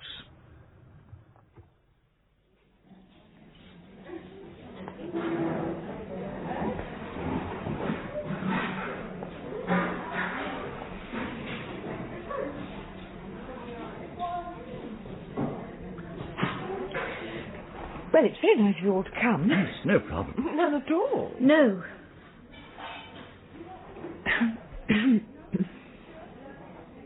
I'd say you're looking a little bit better. Oh, yes, I don't think there's a lot wrong with me. No, you look as right as rain to me. How are you feeling? Oh, still a bit achy. The cold symptoms have pretty well gone, though. And the dizziness? Well, hard to tell, really. It doesn't much matter if you feel dizzy in bed. Anything that can fall off is a pillow. Yes.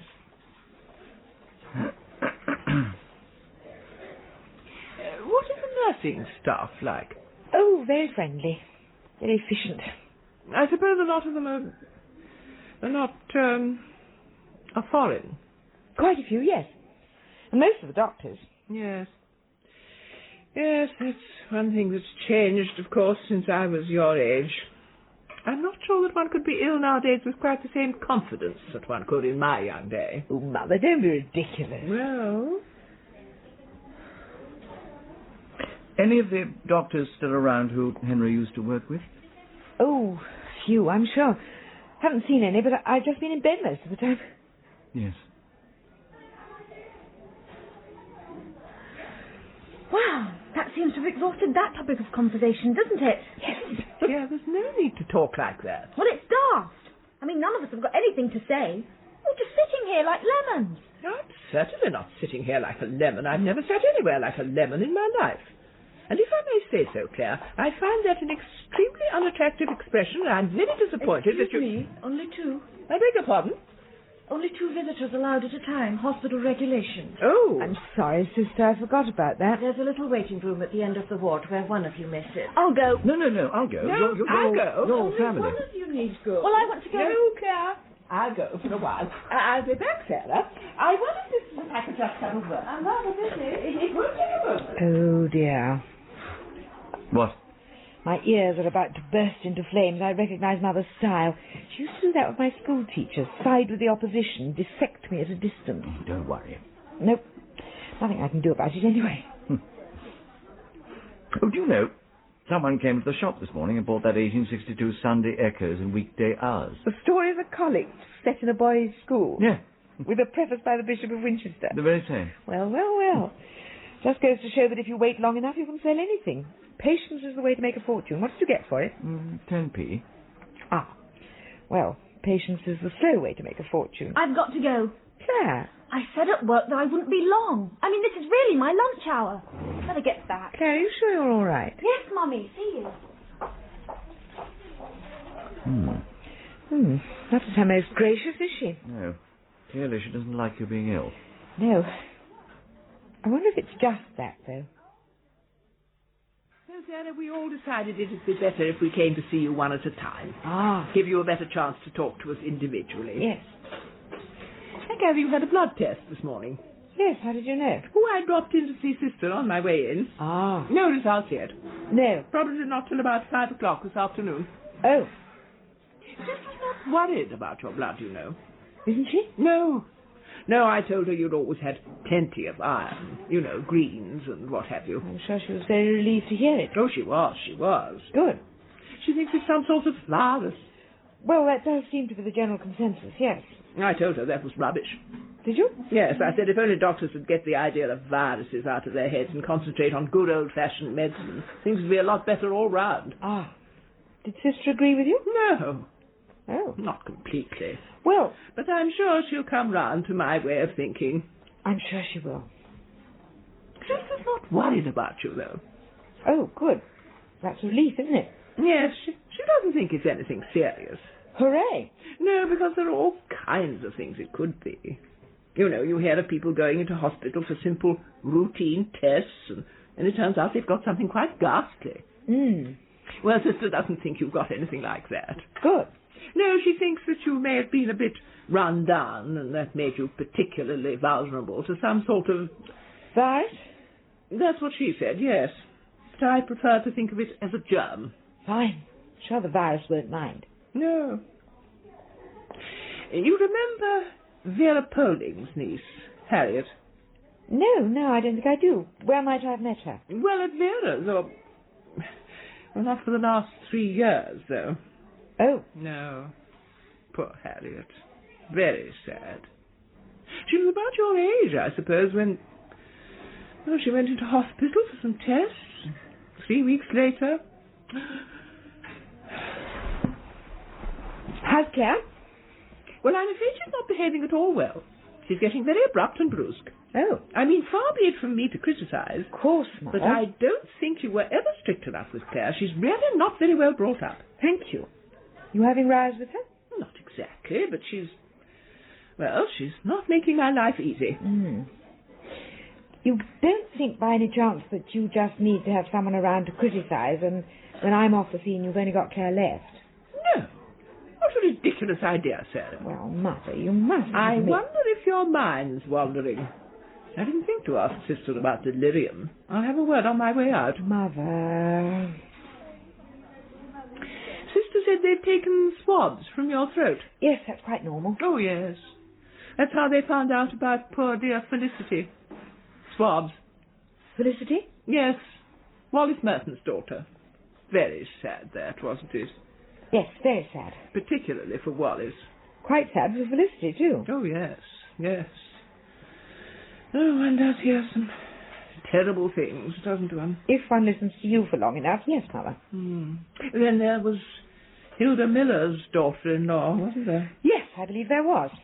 Hilda and I always put that down to her not having enough iron as a child. Did you? Oh, yes. She had a daughter about Clare's age, too. Very sad. Very.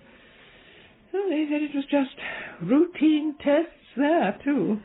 Mother? What, dear? Oh, at the end of visiting already? Yes. How time flies when you're enjoying yourself. Look, Clare's going to talk. Oh. I know how the imagination can get out of hand when you're just lying there on your own. Yes. And I'm just glad that I've been able to be here so you can get all your worries off your chest. Mother... Don't bother to thank me, Sarah, dear. I'll see you tomorrow. Just going to have a little word with Sister. Goodbye, dear.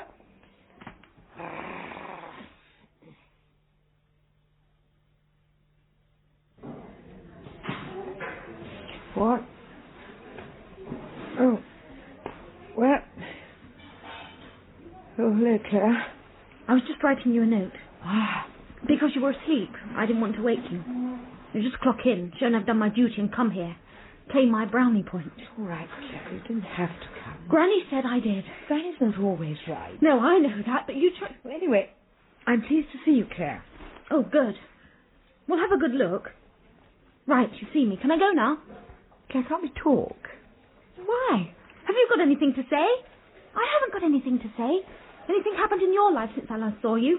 Nothing's happened in mine. No, not a lot's happened here. You soon get institutionalized in a hospital. One day's much like another. In that case, we don't need to have a conversation today, do we? We can just remember what we said yesterday. Listen. I must go. I'm meeting Gary and something Claire. else. What? I do understand. What do you mean? I know why you're behaving like this. Like what? Why you're so desperate to get away from here. Oh? It's because of Daddy, isn't it? It's because this is the hospital they brought him to after the accident. And this is where we came while we still thought he might be alive. I don't like hospitals. Any hospital. No, who does? You don't like talking about Daddy either, do you? I can't understand why you can be so calm just being here. Because of Daddy, you mean? Mm. Well, Claire, when you think of Daddy in this hospital, it means only one occasion, the day he died. But for me, it also means many other things. Daddy worked here. He had lots of patients here. I often came to meet him here. For me, it's sad, but it's not just sad. I've got lots of happy memories of this building, too. Well, I don't like it. I know, you don't have to come, love, really. But Granny said... Oh, stuff, Granny. Are you suggesting that's what I should tell her? No, she already thinks I made a complete mess of your upbringing. We don't want to give her any more. Really? I really don't mind. Thank you. You are all right, aren't you, Mummy? Of course I am, you great idiot. Now go before we both start crying. All right. Bye. See you at home. Yes. And so, what do they reckon was wrong? The virus, back to a good old virus. It's not very satisfactory, is it? I mean, can't they say what sort of virus it was? Quite honestly, so long as it's gone away, I don't care if it's had ginger whiskers and played diddlywinks for England. I'm sure it has gone away, and you really are feeling better. Oh, yes, still very washed out, but different washed out. Continuing existence now seems a distinct possibility. Good. How's Bob? Oh, fine. Going through one of his experimental cooking phases.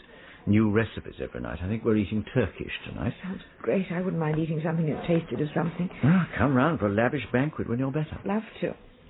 And they've checked everything, have they? Oh, you bet. The full MOT. I am now certified roadworthy again. No problems. Touch of rust, couple of bald tires, nothing that can't be sorted out. So when are you allowed back on the roads? Tomorrow after 11, when the doctor's done his round. He's really excited about it. Ah, you've got what prisoners call gate fever. They get it about a week before they're released. There's so many things I'm looking forward to. Being back in my own place. Eating food that tastes of food. Making myself a cup of coffee when I feel like it. Having a glass of wine. Not being woken up to take sleeping pills. Sleeping with all the lights off. Sleeping under a duvet instead of these horrible sheets and blankets. Oh, I can hardly wait. And the doctor's really giving you a clean bill of health? Yes. What do you say? Oh, I don't know exactly. Why? Doesn't he speak English? Well, he doesn't very well, actually, but that's not what I meant. I just don't get my information from the doctor. Well, who do you get it from then? Mother. What? She gets it from Sister. Oh, really? Yes, thick as thieves, those two are. Always having little chats. Mother's really going to miss her visits here. It's terrifying how alike their minds seem to work. Oh, dear. Yes. Mother spent most of her life searching for someone else who'll treat me as if I'd never got beyond the age of 5. And in Sister, I'm rather afraid she's found what she's been looking for. Ah, Mrs. Prescott. Hello, Sister. I thought I'd just pop in before evening visiting. I hope you don't mind. No, I wanted to have a word with you, actually. Oh, good. Do come in. Thank you. Please sit. Thank you. And how is the patient today? All the germs going away? The virus does seem to be on the way out, yes. Oh, good. Though I must say, if you took my advice, sister, you'd forget all about this virus business. Yes, well, if you don't mind, I'd rather take the doctor's advice, Mrs. Prescott. Oh, certainly, I don't mind. And Sarah can still come out tomorrow morning? Yes, at least I hope so. What do you mean? Your daughter is still not very strong. Well, that's only to be expected, since she's been lying about in bed all week. She'll soon be up and about as usual. I'm sure she will. Basically, she's as strong as an ox. Perhaps. The fact is, when she was brought in, she was very run down. Yes, she'd had a cold. We all had. I was in a terrible state with mine, sneezing all over No. I mean she was very run down before she got the cold. That's why she was so susceptible to the virus. Oh. Our tests showed that she was completely exhausted, which was why she had so little resistance. Exhausted? And anemic. Oh, no. No, you must be wrong there. As a child, she always had lots of greens, lots of spinach, and as for viral... Anemic. Oh. Well, if you say so. Now, when a patient comes in that state, we look into their domestic circumstances. Domestic circumstances? Yes. What their work involves, how much they are expected to do at home. Oh. How do you find out? Often relatives are very helpful. You've been extremely helpful, Mrs. Prescott. But I haven't told you anything. We've just had the odd little chat. Those little chats have told me a great deal. Oh, have they? What, for example? That you expect too much of your daughter. Too much? One of the reasons she was so run down was that you make too many demands on her. I? Make demands? Yes. And if your daughter doesn't have a week of complete rest after she leaves tomorrow, she'll be back in here in no time. Are you suggesting, sister, that I don't know how to look after my own daughter? Yes, Mrs. Prescott. And if your daughter can't be guaranteed that period of rest when she gets home, I'm afraid we will have to keep her in here a little longer. Let me assure you, sister, that I'll see to it that Sarah is nursed during the next week to the highest professional standards. Good. Much higher standards, if I may say so, than obtained in this little tin-pot hospital of yours. Oh. I'd suggest, sister, that in future, before you start casting aspersions on the beams in other people's eyes, you should look to the mote in your own. I beg your pardon. Oh, no, the other way round. But you know what I mean. Now, Clare, if you could take her other arm. All right, Mother, I can walk on my own, you know. Now, you just be quiet. Save your energy. I feel fine. There's no need for all this fuss. I'm not fussing. I'm just seeing that you're properly looked after. Now, come along, Clare. Gently upstairs with her. Okay. Quite honestly, Mother, I don't think the wheelchair to get me from the taxi to the front door was necessary. I'll decide what is and isn't necessary. Now, are you sure the stairs aren't too much for you? Quite sure. Just 3 more, and we'll be on the landing. I'm not blind, Mother, and I do know my way around my own house. There we are. Now, do you just want to wait a minute to get your breath back? I'm not out of breath. All I want to do is get into my own bed in my own bedroom. Of course, dear, and you shall. Now, come along. Are you still taking her weight, Clare? Yes, Granny. Here we are, dear. Oh, thank goodness. Mother, why are the curtains drawn? It's the sick room, dear. If I'm not dead, could you please open them, Clare? Okay. I think not, Clare. Clare, will you please draw the curtains? No, Clare. Mother? I'm sorry, Sarah, dear, but I'm in charge of your welfare, and what I say goes. It's very important that we should create a calm, relaxed atmosphere for your convalescence. Mother, if those curtains aren't drawn back, I am going to stand here and scream my head off. Oh. Which I don't think will create a calm, relaxed atmosphere for my convalescence. Do you? No. Well, better not cross the patient, had we? Very well, Clare. You may draw the curtains. Okay. Mother, what has happened to my bed? What, dear? Where's my duvet? If the National Health Service thought duvets were healthy, it'd have them in hospitals, wouldn't it? I don't like sheets and blankets. Now, I know you're unwell, but there's no need to be fractious. I'm not being fractious, but I do not like my bed made with sheets and blankets. Now, Sarah, your bed looks lovely. Look, nice hospital corners. Would you like me to pump up your pillows for you? Oh, but I'm not 3 years old. No, of course not, dear, but you just get into bed like a good girl. Oh, all right. There, now. That comfy? Not as comfy as it would be with a duvet. Now, you just lie back and relax, and I'll go down and get your lunch. Oh, thanks. I'm starving. What are we having? Wait and see pudding. Mother. I won't be a moment, dear. And while I'm gone, Clare will sit with you. Sit with me? Yes, dear. Oh, and Clare, Don't forget what's on the dressing table if you need it. No, Granny. What, dare I ask, is on the dressing table? Don't tell me an oxygen mask. No, it's... Wet handkerchief and a saucer. It's soaked in cologne. What? For your fevered brow. Oh. Look, all I'm meant to be doing is having a week's rest. There's no need for Mother to go into her complete Florence Nightingale routine. I think she's just following instructions. Well, whose? Certainly not mine. Sisters. Who? I think Granny got torn off a strip yesterday. Really? Yes. What for? Oh, being too demanding, expecting too much of you. Good gracious. And this is her reaction? Yes. Revenge, more likely. Oh, I do sometimes wish my mother could just occasionally do things by halves. I mean, the old batter's always... Here we are, dear. Now, Clare, could you just move that bed tray into place? Yes, Granny. And Sarah, could you sit up? Gently now, gently. That's fine, Mother. That's for me to decide, dear. There. Why has it got a lid on it? So that it doesn't get cold coming from the kitchen, dear. Just like the hospital. There we are. Now eat up.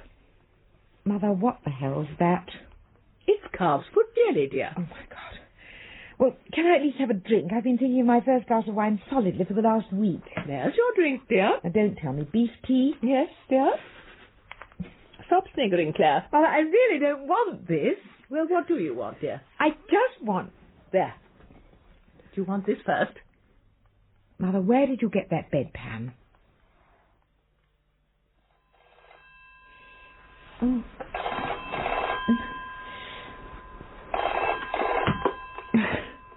Hello? Sarah? Russell. Sorry I took so long to answer, just dozing. I was ringing for another bulletin from Colditz. Not far off the truth, actually. I've thought of tunnelling out, but the guards are everywhere. I'll take that, dear. Mother? Thank you. Ah, Russell. Yes, I see. Well, it's not a very good time to ring, actually, no. We do have a mid-afternoon rest, you know. Well, yes, things seem to be going all right. I think the crisis is past. Oh, Mother! Well, certainly, yes. Let's hope so.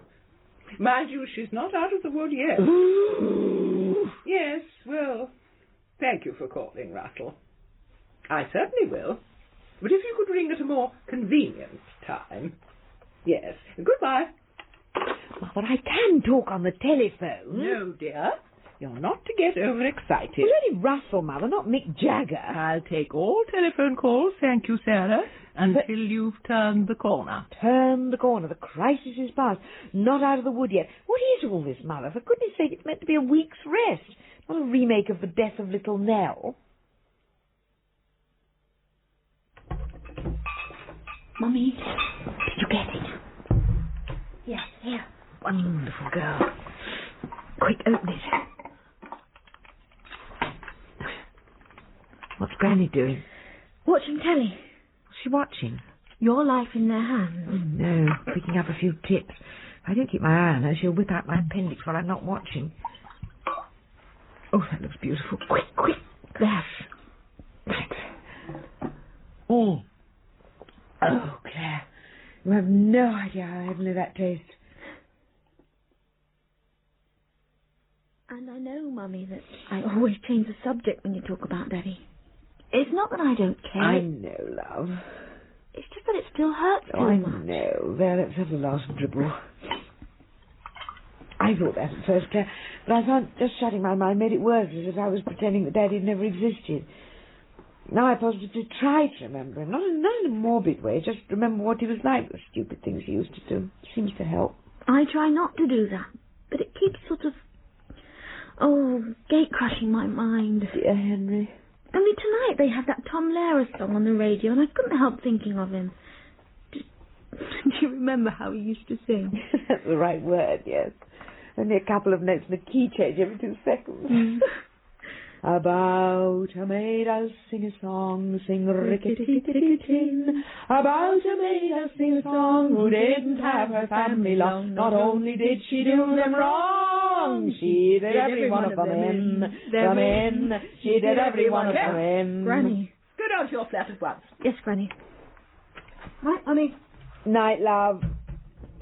As for you, Sarah, I hope you're ashamed of yourself. This sort of behaviour could have put your recovery back a week. Don't worry, Mother. Even if it has, it will have been worth it. And you really authentically do feel better? I really authentically do feel better. It's remarkable what a complete break can do. We're talking of complete breaks. How's the wrist? Doesn't hurt at all. I'm quite surprised every time I notice the plaster. So it's back to light duties. Heavy duties, if you like. I feel fine. Oh, I'll stick with the light duties for the time being. So, Eleanor's nursery regime worked? I suppose so, yes. The minute I got away from it, I was bound to feel better. Actually, the old boot did look after me very well. Oh, she's not totally selfish. No. Mind you, I will pay for it. What do you mean? Nothing comes free from Mother. Oh. Ominous signs last night. Her back ached. Ah. And this morning she got a pain behind her eyes. No, let me get it right. In the nerve linings behind her eyes. Oh, dear. Right so. Russell, I don't suppose Bob has a recipe for calf's foot jelly, does he?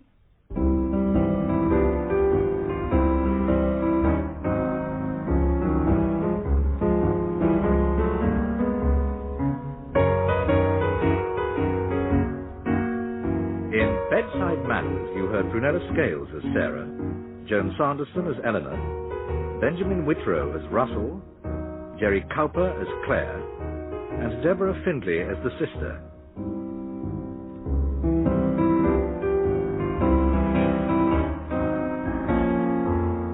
After Henry was written by Simon Brett and produced by Pete Atkin.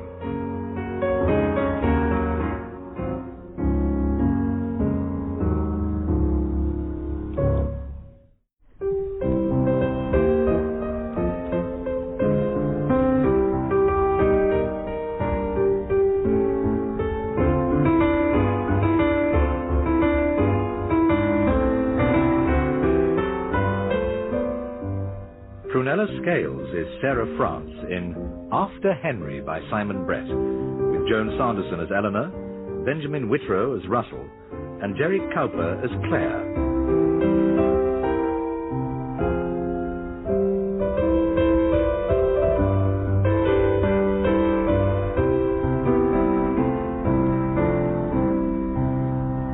The Kitten. Now, come on in, Sarah. Have a look. Oh. There.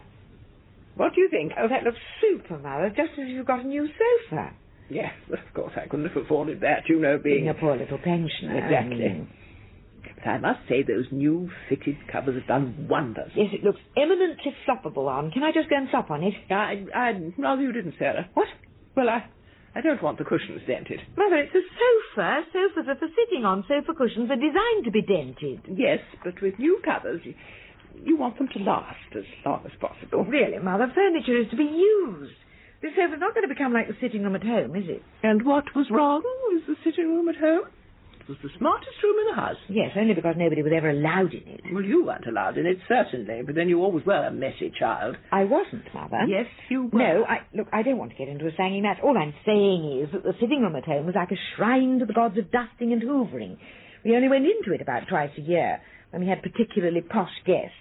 And then we had to pretend that we used it all the time, which I found very difficult since I kept gazing round in wonderment and tripping over unfamiliar bits of furniture. Don't be tiresome, Sarah. Just because I maintain basic standards of hygiene at home. Basic standards of hygiene? I wouldn't have minded. It was the obsession with cleanliness that got me. No, you can't have an ice cream, it might drip. No, you can't do painting, you might get it on the table. No, you can't have a kitten, it might shed hairs. Perfectly true. Kittens do shed hairs. Yes, but... Anyway, there's no point in having pets. What do you mean, no point? Well, they just make a mess and cost money. Some people enjoy their company. Only people who can't achieve adequate relationships with other human beings. Mother, that is a ridiculous generalization. I don't think so. And I certainly don't see what any of this has got to do with my new sofa covers. It has everything to do with your new sofa covers. Certainly it has if you're going to make the sofa into another shrine which no one's allowed to sit on. Don't be silly. People will be allowed to sit on it. In time. Guests and... Oh, it's family hold back, is it? Family bottoms are too heavy for the new covers, guests' bottoms are fine. Sarah, I don't think we need all this talk about bottoms. I'm not talking about bottoms. Yes, you are. I distinctly heard you use the word bottoms twice in the same sentence. Yes, but what I was talking about is something different, something I thought you'd grown out of, your obsession with tidiness. Nothing wrong with tidiness. Wouldn't do you any harm to have a minor obsession in that direction. Oh, we're back to my housekeeping now, are we, Mother? Well, down in your sitting room yesterday, I could have written my name in the dust on your mantelpiece. Why didn't you? Well, there wouldn't have been any point.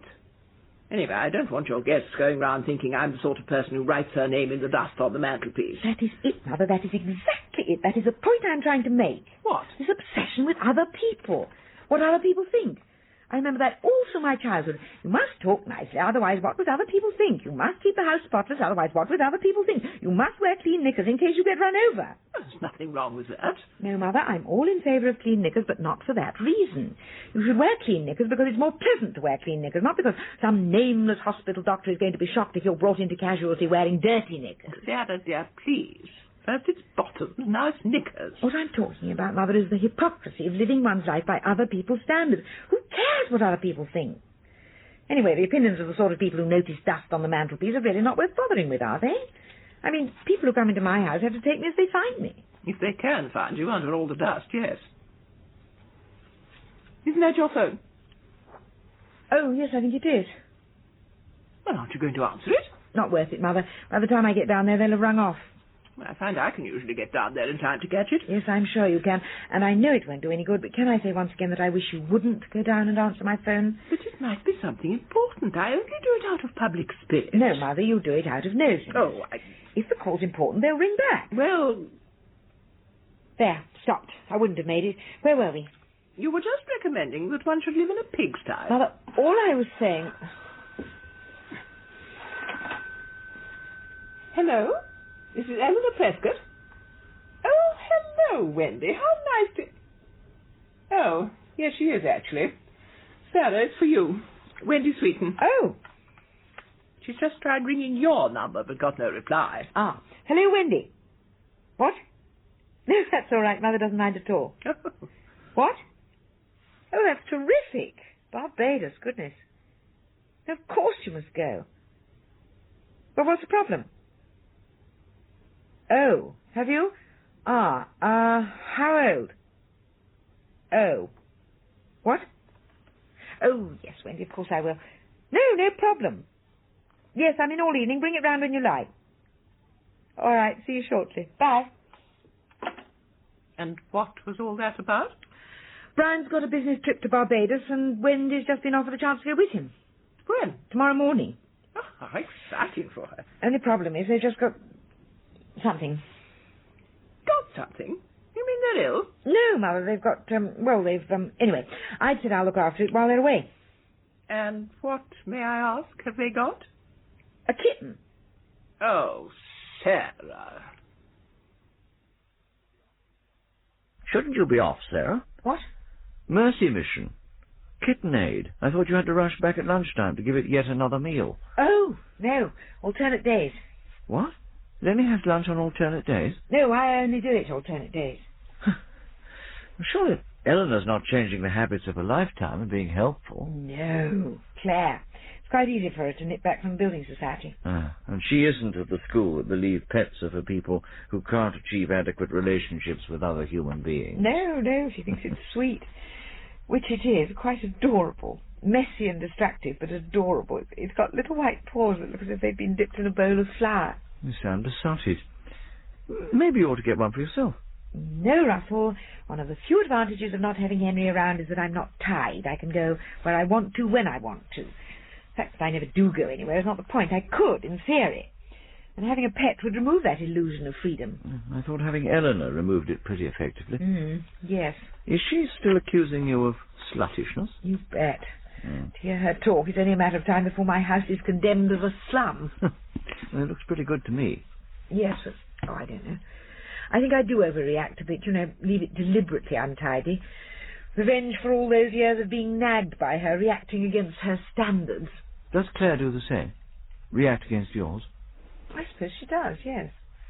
Actually, with her, it's infuriating. When she lived with me, her bedroom was a complete tip. Clothes, records, books, all over the floor. I wasted half my life nagging her to tidy it up. Since she's had her own flat, she's the complete opposite. Everything's spotless, not a scrap of paper out of place. Hasn't got you to clear up after her anymore. No, but what makes it doubly galling is that she now joins in Mother's criticisms of my housekeeping. This sitting room is a tip, Mummy. Aren't you ever going to move that pile of magazines? I don't know how you could live in such a mess. You can't win, can you? No, I really don't think I can. Still, she's not all bad. At least she's feeding the kitten for you. Yes. What's it called, by the way? I mean, presumably it has a name. Yes, Perse. Oh, little boy cat. No, little girl cat. Perse is short for Persephone. Oh, dear. Sorry, the Sweetens are a bit like that.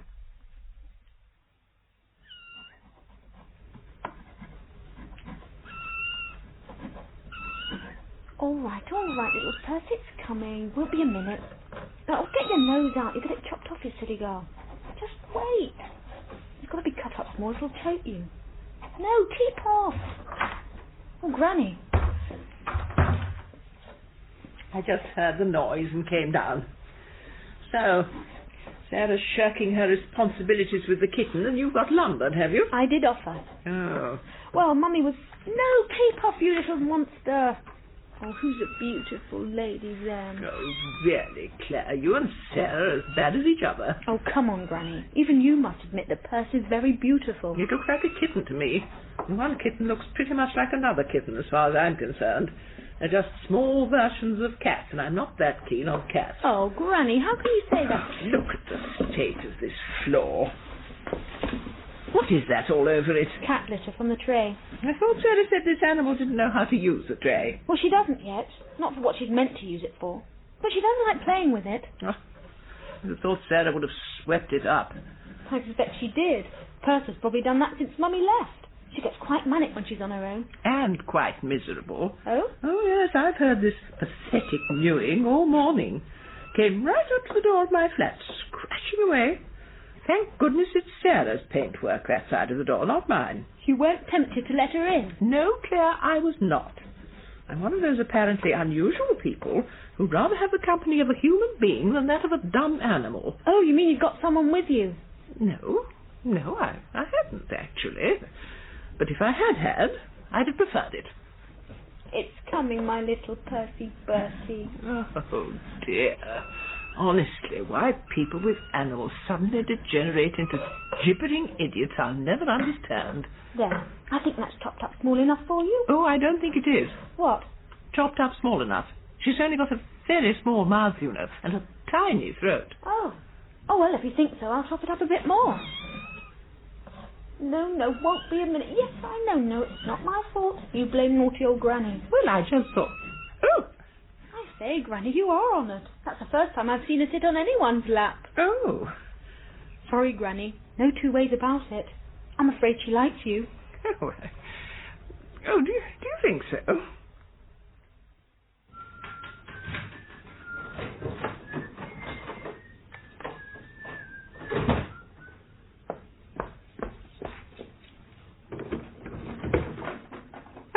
Mother.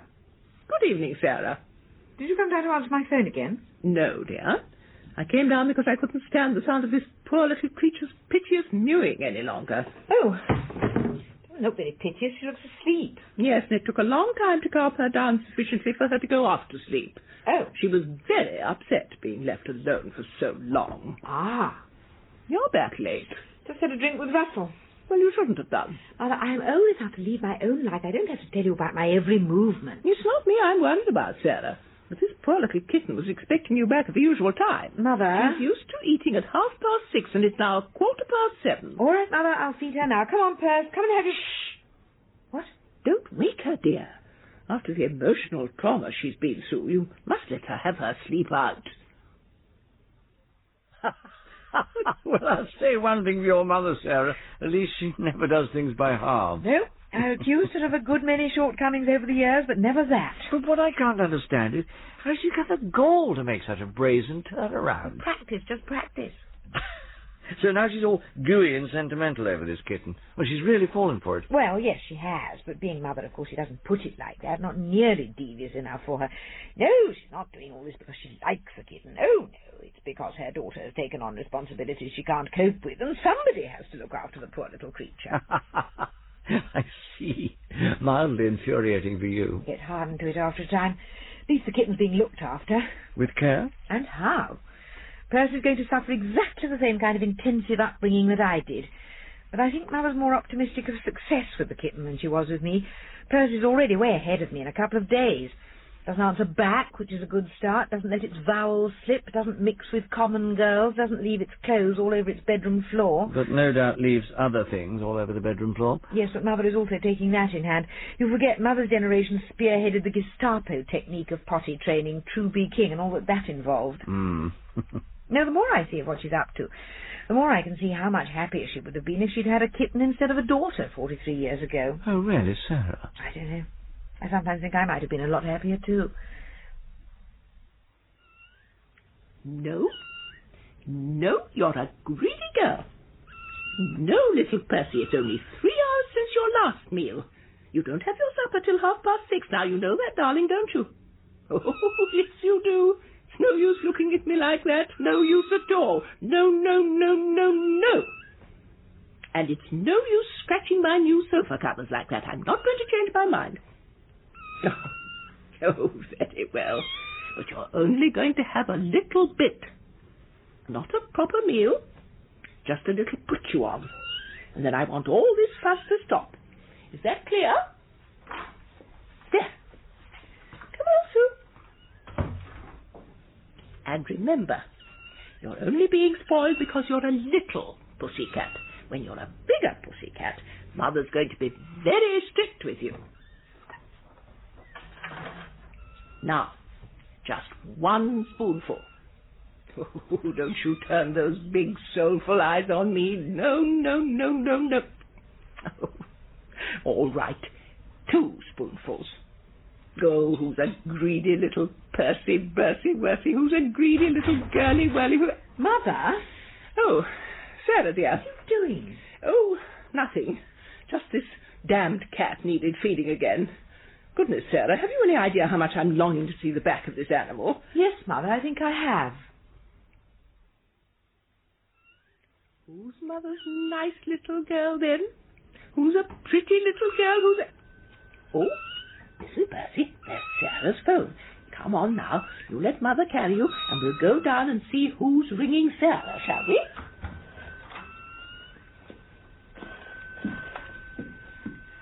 Sarah says we can't get there in time, but we can, little Percy, can't we? Oh, yes, we can. Sarah gives up too easily, doesn't she? Not like little Percy. Now, here we are, darling. Now, Mother will just have to put you down, darling, while she answers the phone. All right? All right, my lovely? Hello? Oh, it's you, Granny.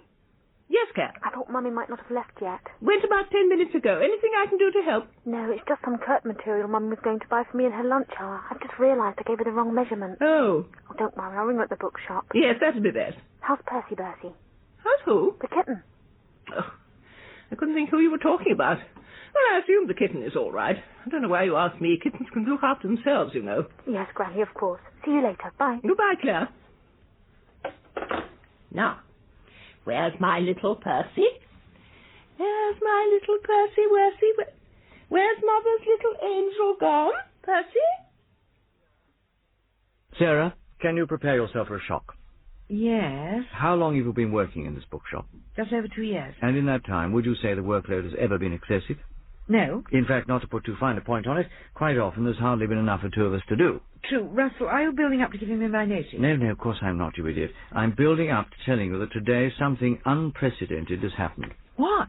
Today we are going to be busy. Busy? Yes, I've suddenly realised I haven't started the new catalogue. I've got to have it ready to be on the stall at the Stifton Book Fair. That means the copy's got to be at the printer by 9 o'clock tomorrow morning. Ah. So, as I say, the unprecedented has happened. Today we will be hard at it all day. Yes, we certainly will, and if we get a lot of customers coming in, too. Oh, don't be ridiculous, Sarah. Now you're in the realm of fantasy. Right. Let's get started. Yes, well, what I think we... Hello, Bygone Books. Oh, hello. Yes, of course.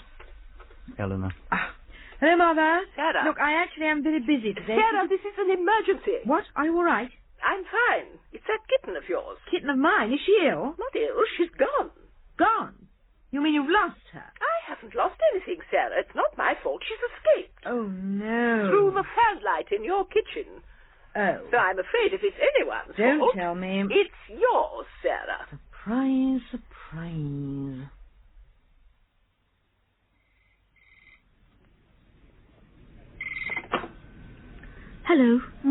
application department. Listen, this is very urgent. Oh, don't worry. We pride ourselves on processing all applications as quickly as possible. Now, would you like me to send you an application form? No, Clare, it's me, Granny. Oh. Listen, Clare, you must come home straight away. What? But I'm at work. I can't just... Yes, you can. This is an emergency. Ask for compassionate leave. Compassionate leave? What's happened? Is it serious? Clare, it could hardly be more serious. Right, Granny. I'll be home as soon as I can. Right, so we're going to have to try outside. Sarah, you go down the road to the left. I'll go up to the right, and Claire, you go round to Vicarage Road in case you got out through the back garden. But what are we supposed to be doing? There's not much chance of just seeing her. You're supposed to be calling. Calling what? Perth. That's her name, isn't it? She never comes when I call her name. She does when I call it, Sarah. Oh, yes, I bet she does. What? Nothing. There's no need to be pert, dear. Just because you're feeling guilty about leaving that fan light open. I am not. Oh, come on, let's get on with it. I should be at work. The manager finds out that I'm skiving just for a kitten. He'll go up. Not just for a kitten, dear, for Perth. Yes. Mother, are you sure she's not in the house? I've been right through, Sarah. Looked through all that rubbish piled up in your dining room. Opened all your cupboards, and goodness, that was a revelation. Don't you ever tidy up anything? All right, Mother, what about your flat and Clare's? Perth couldn't be in either of those. The door down to Clare's hasn't been opened this morning, and I closed the door to my flat when I came down to answer your phone. If you did as I keep asking and left my phone to ring, this wouldn't have happened. This is no time for childish recrimination, Sarah.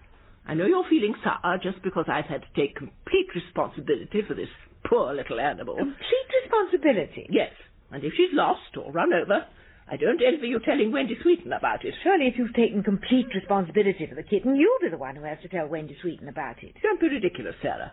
Now, come on. And, Mother, you're absolutely sure that you couldn't have left the door to your flat open and the kitten couldn't have gone up there while you were on the phone and then your door couldn't have blown shut? Sarah, stop trying to shift the blame. What? I'm 1,000% certain that Perth did not go back into my flat. I'm also 1,000% certain that she escaped through the kitchen fan light you left open. But couldn't Oh, she? come on. I'm going to lose my job if we don't hurry. Oh, very well. Now, we'll go on the routes I suggested, and make sure you call out loudly and clearly. Perth, Perth, Perth, Perth, Perth, Perth. Persephone. Oh, really, why do people give cats such bloody stupid names? Perth, Perth, Perth, Perth. Percy? Percy, Percy, Percy? Percy, Percy, Percy, Percy? Percy, Percy... Oh! Excuse me, madam. Are you all right? No, officer, I'm not. I've lost a kitten. Oh, very sorry to hear that, madam. Well, I expect it'll turn up. Expect it'll turn up? Is that the best you can do? I'm sorry? What do you mean? Well, that's a radio you're carrying, isn't it? Yes? Well, can't you get onto the station, put out a general alarm, alert all cars? What? About this kitten? Of course. I can give you a description. She's only 9 weeks old, and she's got little white paws that look as if they've been dipped in a bowl of flour. I'm sorry, madam, but I'm afraid the loss of a kitten can't be considered a police matter. Oh, would have been in the days of Dixon of Dock Green. Well, that's just maybe, madam, but... Jack Warner would have spent a whole episode finding a lost kitten. Yeah, I dare say, but While you lot nowadays just spend all your time going round beating up pickets. Madam, you cannot just... Oh, shut up. If you aren't going to be any help, then the least you can do is be quiet. Come on, Percy. Percy? Percy, Percy, Percy. Where are you? Percy. Perth! Perth, where are you? Perth! Come on, Perth, where are you? Over here. Oh, goodness, you made me jump. Sorry. What can I do for you? Do for me? Yes. Percy Bradshaw. Didn't I hear you calling me? Well, not exactly, no.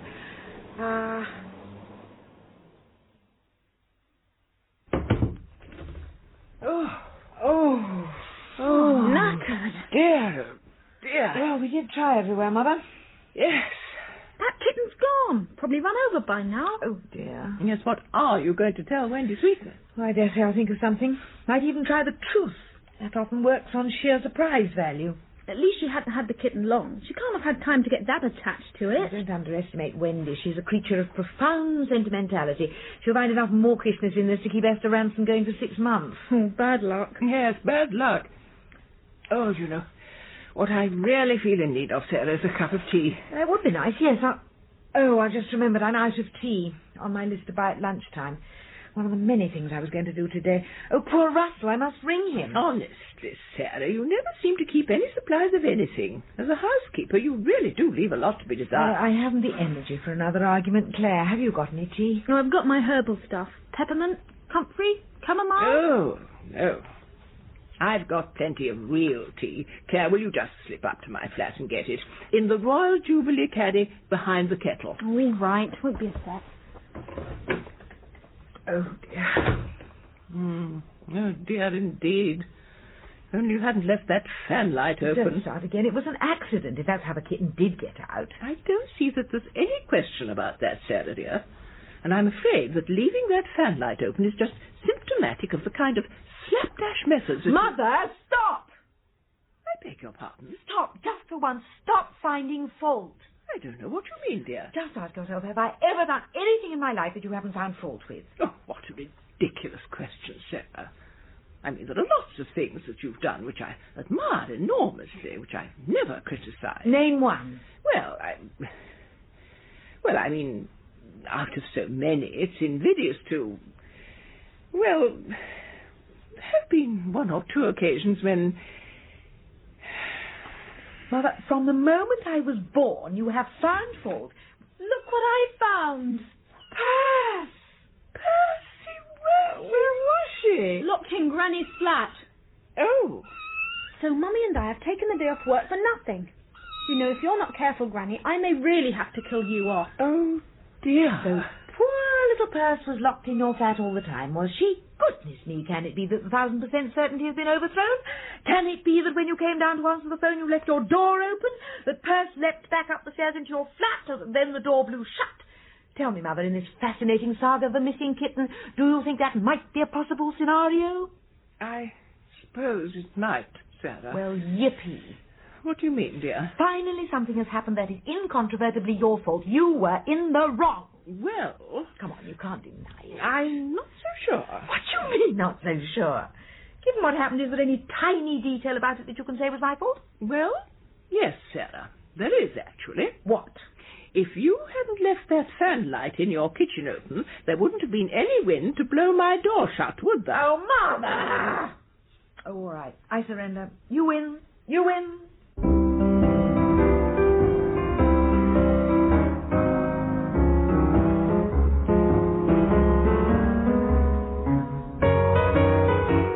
In The Kitten, you heard Prunella Scales as Sarah, Joan Sanderson as Eleanor, Benjamin Whitrow as Russell, Gerry Cowper as Clare, Michael Hagley as the policeman, and Simon Brett as Percy Bradshaw.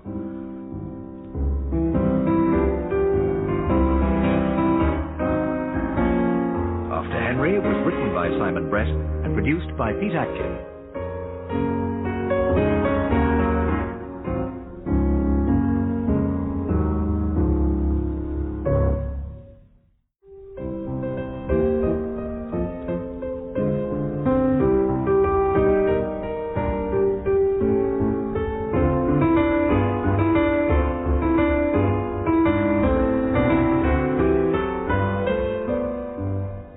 Prunella Scales is Sarah France in After Henry by Simon Brett, with Joan Sanderson as Eleanor, Benjamin Whitrow as Russell, and Gerry Cowper as Clare.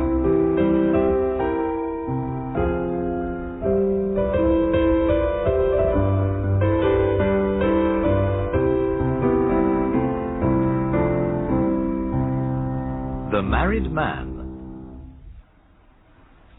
And we just seem to get on well, Mummy, and, you know, touch wood, it seems to work. That sounds terrific, darling. I'm really pleased for you. Yes. Yes. As I say, he is quite a bit older than me. I'm sure you can cope with that. You're 19, after all, quite capable of looking after yourself. Yes. No, I'm delighted to hear it. And may I say, darling, that I'm also delighted that you've confided in me. It's lovely that you feel you can. Yes, I had to tell someone. I'm sure you mentioned him to your friends. No. So I'm the first person? Claire, I'm doubly honoured. Yes. Oh, it's just such a relief to talk about it. You are making it all sound a bit heavy, Claire. It's just such a relief to talk about it. Surely if you found a man with whom things are working, you want to tell everyone about it. No. No? He's married. Oh. Just look at that rain. I wish I hadn't told you now. Well, I just had to tell someone. I've kept it to myself for so long. How long? 3 weeks. Oh. Now I've told you, I know you'll come back at me with all kinds of moral arguments against it. I won't. I mean, have I? I haven't produced any arguments. Are you sure he's married? Men may tell women they're not married when they are. I don't think they often do it the other way round. Well, some do, if they don't want to get too involved. He's married. I've seen his wife at the Christmas party. Oh, someone at the building society? Yes. That's why I can't tell any of my friends. Don't look at me like that. I know it's a terrible cliché situation, but I'm sorry. Can I ask how you... I'd fed something wrong into the computer and it started shifting the decimal point and all the interest payments. Which way? To the right. Bet the investors were delighted. Yes. Fortunately, it only got printed in a couple of account books before I noticed the mistake. And he said he'd stay behind after work to show me what I'd done wrong. Very public-spirited of him. And anyway, he was showing me how to use the error release key and... How appropriate. And one thing led to another. Yes. Computers have got a lot to answer for, haven't they? There. I said you'd start criticising me on moral grounds. Yeah, I haven't said anything. Anyway, I think in affairs with married men, the moral problems pale into insignificance compared to the logistical ones. Yes. You must have been feeling wretched to have told me. Yes, Mummy. I'm just so miserable. And I suppose if I were to say that breaking off the affair would stop you feeling miserable. But I love him. Yes, Claire, of course you do. So, what do you want me to do? Nothing.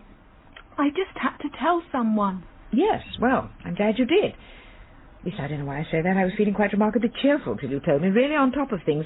My life seemed uncomplicated for once. But honestly, love, I am glad you told me. I'm sure you'll sort it out. One way or the other? I'm afraid ultimately there probably is only one way. Look, if you're trying to tell me... I'm not, Claire. I'm not trying to do anything. I'm just saying... Well, I can't pretend I'm pleased this has happened. But I'm pleased you've told me, and I'm sure you will manage to work it out. Yes. I should really stop seeing him. Did I say anything? Did my lips move? No. Do you want me to influence you? Do you want me to come the heavy moral line? No. I think I will stop seeing him. Oh, well... After tonight. Ah, so you have an assignation tonight? Yes.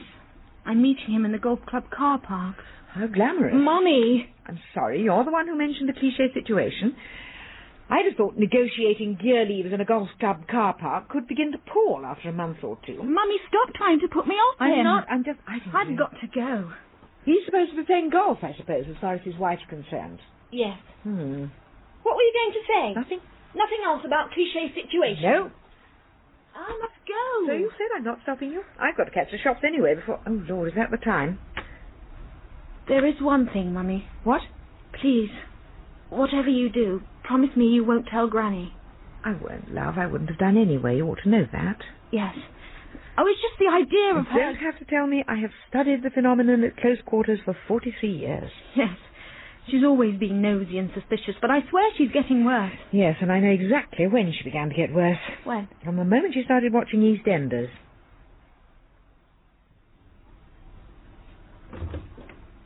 Sarah, dear. Oh, Mother. Claire's just gone out. Oh? Just this minute. I've just seen her going off down the street. Ah. Gone out, has she? Gone out? Good, fine. So she's gone out. You don't know where she was going, do you? What? No. What's the time? Well, she quite often goes out at this time, doesn't she? Yes. I mean, this is just the time she goes out when she plays badminton, isn't it? Yes. So I expect that's it. She's gone out to play badminton. She wasn't carrying a bag with her.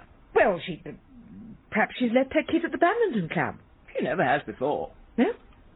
Look, Claire comes and goes as she pleases. Why should I know where she's going? The whole point of her having her own flat downstairs was that I shouldn't always know where she's going, but she should be able to lead her own life. Oh, yes, dear, of course, I agree. I wasn't prying. No. I was just curious. Ah. So you don't know where she's going? What? Look, why does it matter where she's going? I do worry about Claire, you know. I thought I was the one you worried about. Oh, I worry about you, too. And I worry about Claire. Oh, even-handed of you. What do you worry about us alternately? Yes. And at the same time. Ah, well, thank you. We are both all right, you know. Yes, you certainly seem all right at the moment. Thank you. almost radiant. Oh. Yes, far from your usual grumpy self. Thank you. Yes, I am actually feeling quite good at the moment.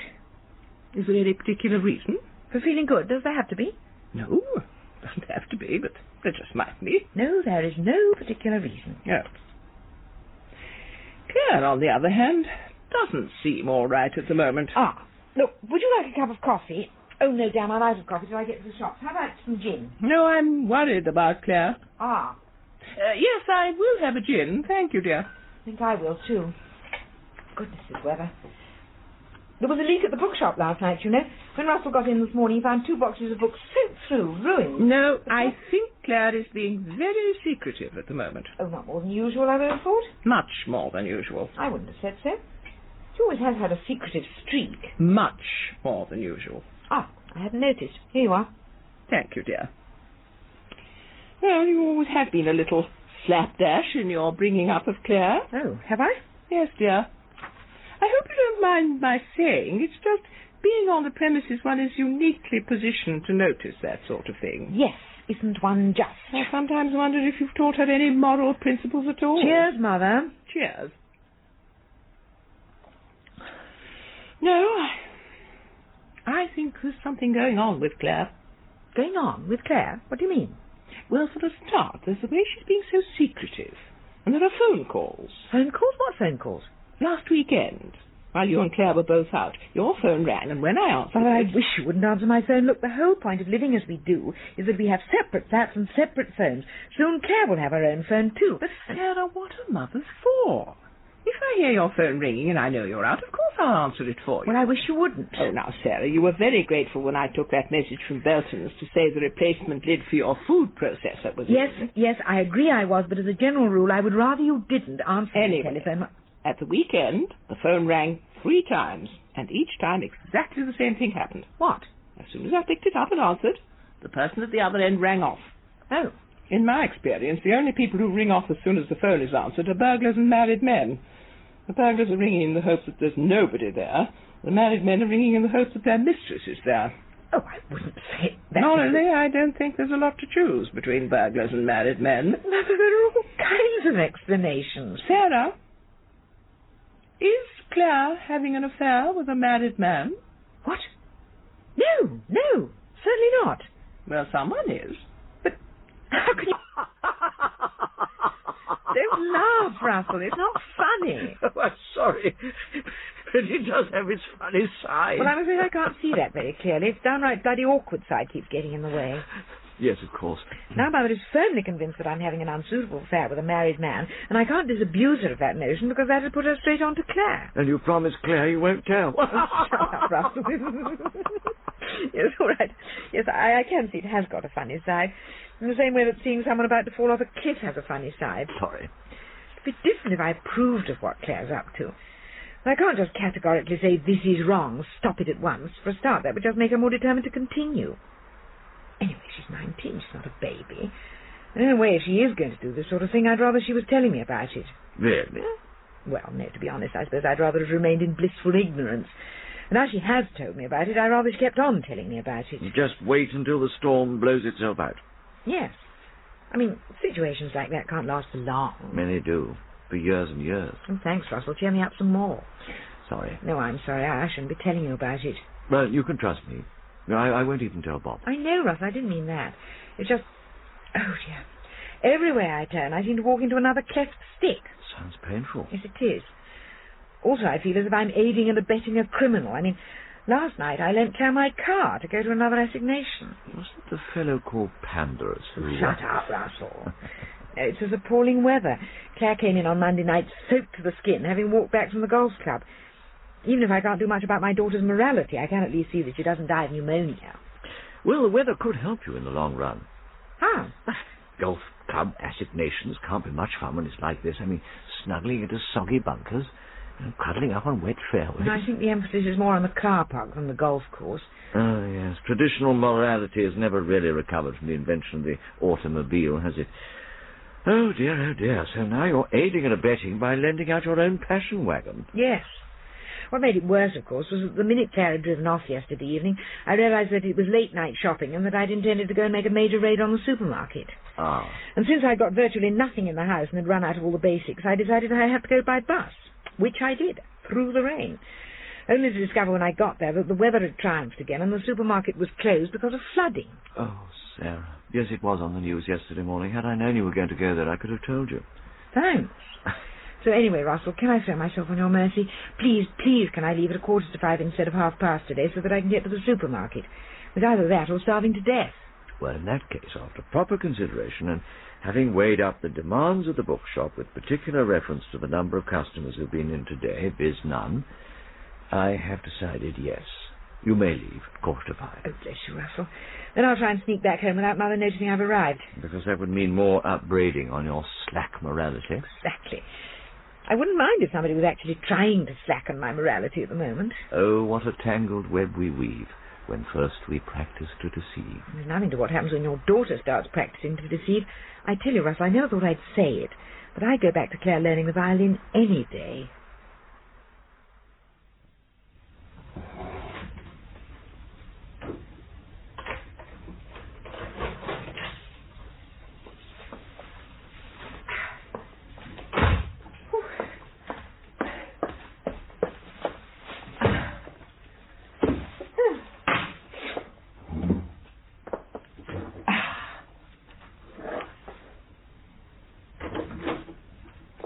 Sarah, dear. Oh, Mother.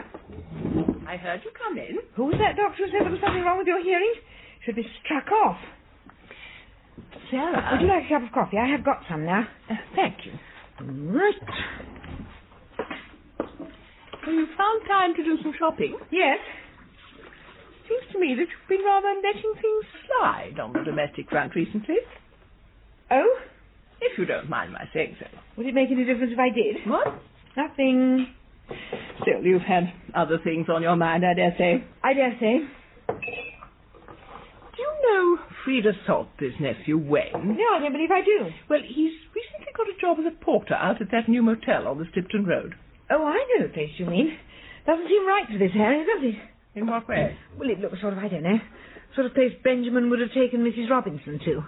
Mrs. Robinson on the delicatessen counter at Sainsbury's? No. Didn't you see the graduate? What graduate? Never mind.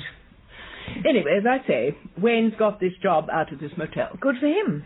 And Sarah, not to beat about the bush, Wayne saw your car parked outside the motel yesterday evening. Ah. Really? Well, a lot of people have cars like that. Are you telling me you weren't at the motel last night? No, I wasn't. You weren't here? No, I went to the supermarket. Just as you did this evening? Yes, but... Except that yesterday the supermarket was closed due to flooding. Yes, Mother, but at the time I went, I didn't know. And the fact that it was closed was on the news yesterday morning. So I gather, but I didn't happen to hear the news yesterday morning. I see.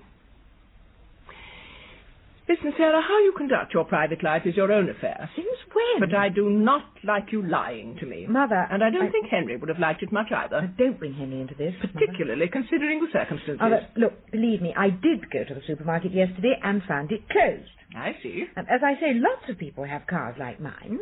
Wayne memorized the registration. He told Frida. She checked it with me. I see. Another triumph for the geriatric KGB? There's no need to be offensive, Sarah. I wasn't. I just... So what are you suggesting? That your car was stolen by someone who took it to the motel? No. Maybe you lent it to someone. No. So if the car was there, you must have been there. At least, thank goodness, you've admitted the truth. Sarah, I can't pretend that I approve of your carrying on with a married man. I see. And I can't pretend I think Henry would have approved. Mother! But that is your affair, in every sense of the word. It's nothing to do with me, and I'll neither interfere nor comment. I'm glad to hear it. Your lying to me, however, is my concern. It hurts me a great deal, and I hope I'll never have to speak to you about it again. Good. Fine. Point taken. Thank you. I understand. Now, would you like that cup of coffee? No, thank you, Sarah. I think it's better that I leave you on your own, just to think about things. Clare. And what you're saying is that she didn't come home at all last night? Looks that way. I mean, I know the whole point of her having her own flat downstairs was that I shouldn't always know about her comings and goings. But I'm afraid I can hear her front door, and I'm certain I didn't hear it last night. It sounds as if the affair's getting more serious. Or more reckless. Oh, it's bound to come out into the open soon. I mean, what kind of married man can spend a night away from home without his wife noticing? Yes. I suppose the wife might be away. Yes, at her mother's with the children. Or he might have told her he was at a conference, or his aunt was ill, or... That's what's so dispiriting about it. All the lies in that sort of situation are so squalid and predictable. Oh, I wish Clare was out of it.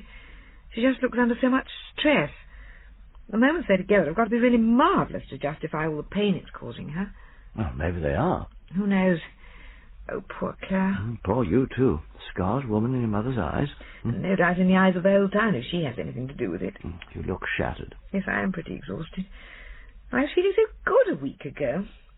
Never mind. Oh, when I saw Clare driving off yesterday evening, I just felt so sorry for her. You let her the car again? Yes, I'm an idiot, aren't I? Big softy. But did you see the rain last night? It was bucketing down. Well, I hope at least she returned the car this morning. Yes, it was there when I left the house. But the bonnet was warm. Proper little Hercule Poirot. Yes. Well, I wonder where you were last night, What do you mean? Oh, come on, Sarah. That's a marked car. Last night I bet it was blipping on geriatric radar screens all over town. Never underestimate your mother, Sarah. Russell, there is no danger of my ever doing that.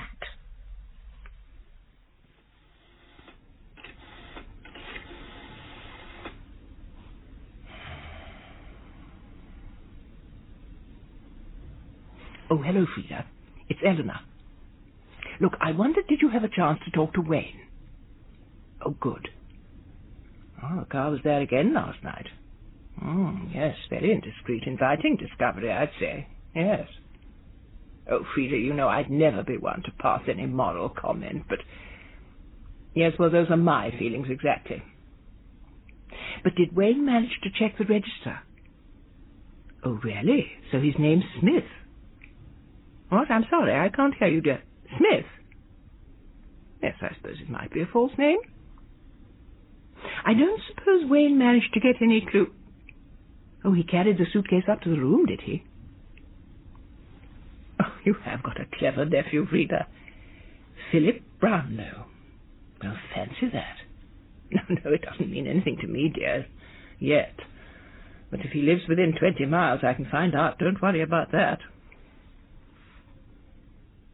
Russell, you said you wouldn't tell anyone. I didn't, Sarah. You must have mentioned it to Bob, and he must have mentioned it to someone else. Mother knows that the man works for the Building Society. Well, if she does, I swear I didn't have anything to do with it. Oh. I wouldn't, Sarah. If I'd promised you, I wouldn't. No, of course not. I'm sorry, Russell, even thinking it. This atmosphere of suspicion and paranoia is getting to me. Well, at least that'll be all over now. What do you mean? Well, if your mother knows the man is someone at the Building Society, then she must know the guilty party's Clare, not you. Oh, I hadn't thought of that. Yes, you're right. Thank goodness. Oh, Russ, I do feel terrible about what I said. I mean, having distrusted Don't you. give it a second thought. Pour yourself a large drink, put your feet up for the evening, and forget about the whole thing. Thanks. Actually, I can't do that. I've been invited out to a drinks party. Oh, well, that should be fun. Doubt it. Me skulking in the corner of the room doing my Walsall widow routine. Never mind, at least it'll get me out of this place for a bit. Right, well, see you in the morning, Sarah. Bye. Bye, Russell.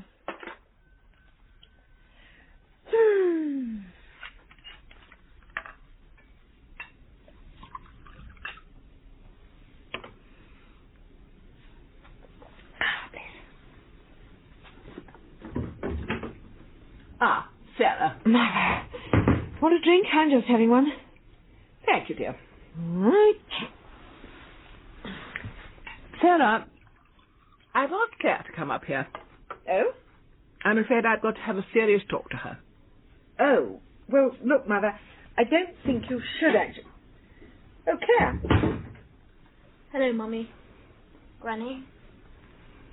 You wanted to talk to me? Yes, dear. There's your drink, Mother. Thank you, dear. You want one, Clare? No, thanks. All right, Sarah, you can leave us. What? Clare and I need to talk. But this is my sitting room. If you don't mind, dear. It's just so much more comfortable than mine. Yes, okay, fine. I've got to go and get changed for this party anyway. See you. Have fun.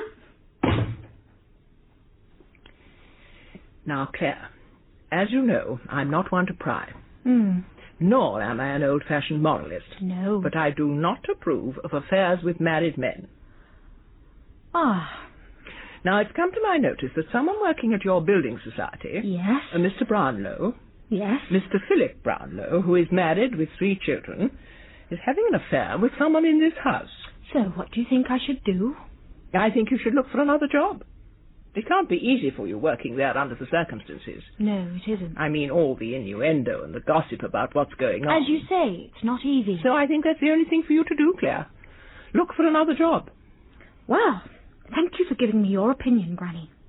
I would just like to say, from my own point of view, that But Claire, I must say I do feel very sorry for you. What? That you've been landed in this situation. Well, I hardly think you need to... It can't be much fun for you. To have your mother publicly making a fool of herself with someone in your office, can it? What, Granny? That's all.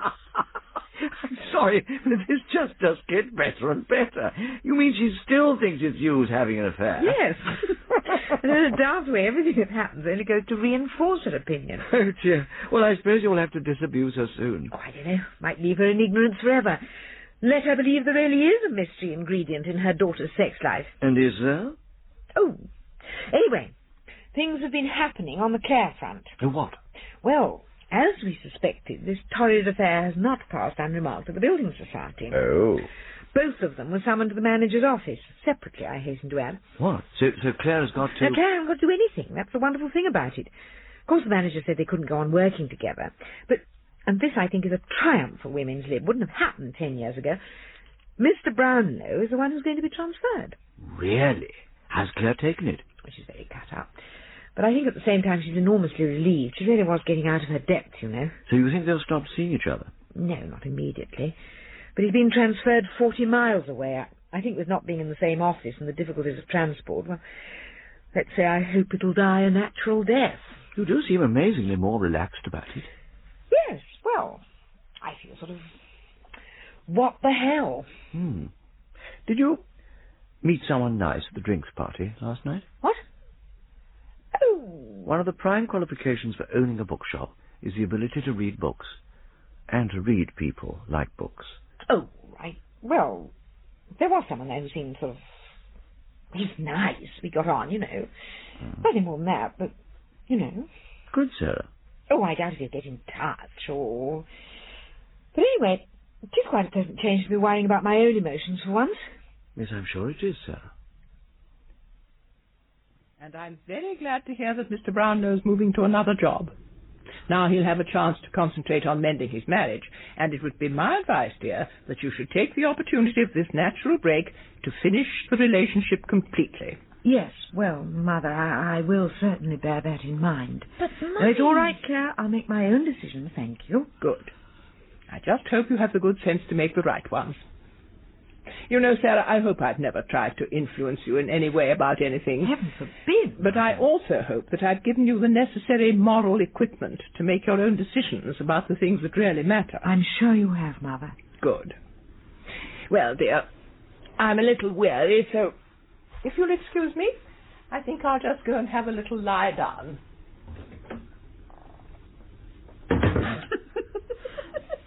But, Mummy, you can't let her go on believing that. I'm not. What does it matter?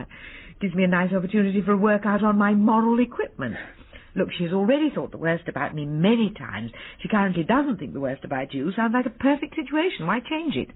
Well, if you don't mind her... I don't, really. How are you feeling, love? Pretty battered. Any sort of advance? Any decisions? We've decided that we won't see each other for a month. See how we feel then. I'm sure you're very wise. That doesn't mean it's over. No, of course not, love. Just give it time. You're looking particularly cheerful today. What? Me? Oh, I'm just so relieved that... Well, I don't know. No, but I mean... Oh, that's... I'll get it. Hello? That's funny. What? Well, when I answered, they rang off. Oh, did he? I mean, did they? Oh, well, probably a wrong number.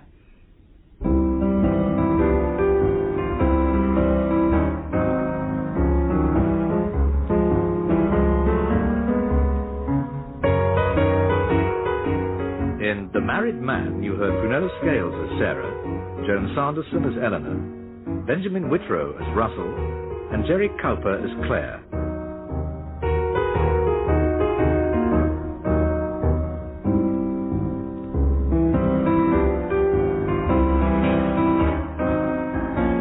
After Henry was written by Simon Brett and produced by Pete Atkin.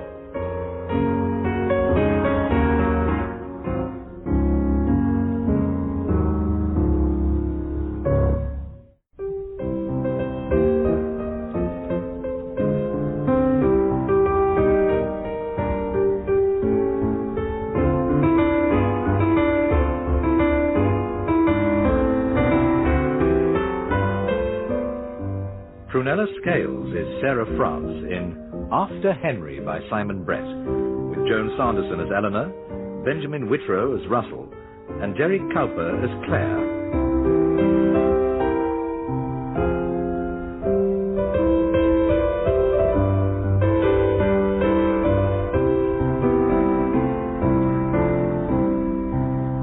The Other Married Man.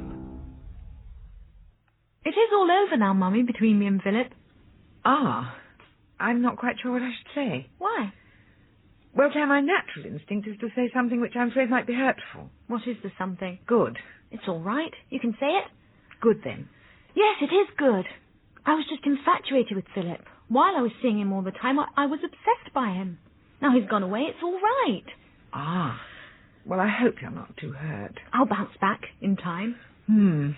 But what it has taught me is that affairs with married men just don't work. You were right. Oh, was I? Yes. In that kind of affair, you so quickly get into a cycle of lying and deception and guilt and panic. Do you know, when I heard Philip was going to be transferred to another office, my first feeling was one of massive relief. Was it? Yes. As you said, that kind of affair can never work. Did I say that? I'm sure you did. Why, isn't that what you think? Well, yes, of course. I mean, in most cases, yes. I dare say there are one or two that do work out, but as a general rule... So anyway, I am now going to be very positive and active and pick up my life and be very busy and forget all about him. Good. Which is why I actually dropped in. Wonder if you'd like to go out for a drink this evening. What, me? With you? Yes. Goodness, Claire. What? Well, I can't think that you've asked me to have a drink with you since you gave up Ribena. I'm asking now. Yes, and I'm suitably honoured. Well, would you like to? Yes, Claire. That is to say, I mean, any other day I would have... the fact is, I'm meeting someone else for a drink this evening. Oh. Oh, well, never mind. Just an old friend. Yes, old friend who I, haven't seen for a bit and then, suddenly, saw. And this person said, how about meeting for a drink? And I said yes. Ah. And the thing is, I would come and have a drink with you because I'm not exactly sure when I'm going to be meeting my friend, you know, the exact time. But if I am going to be drinking later, it doesn't really make sense to have a drink before, does it? Don't want to get, drunk, you know, the old breathalyzer. Sure. I'll go and see if Granny fancies going out for a drink. Yes, why not? Incidentally, have you told her yet? Told her what? About your affair with a married man. What?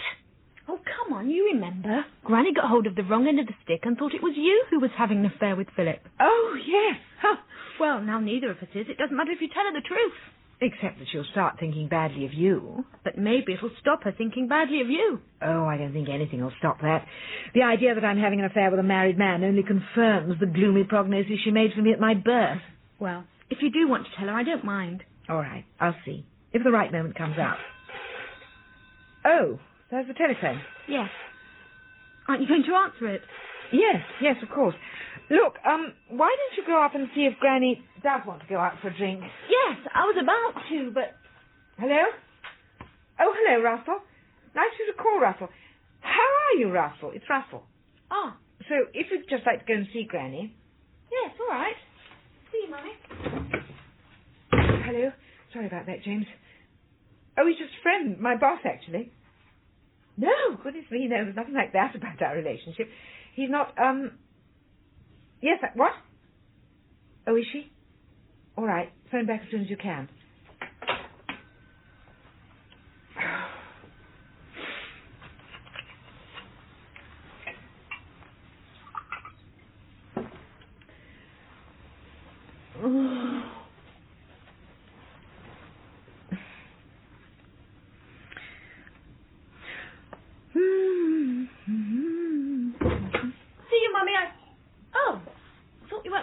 drink now.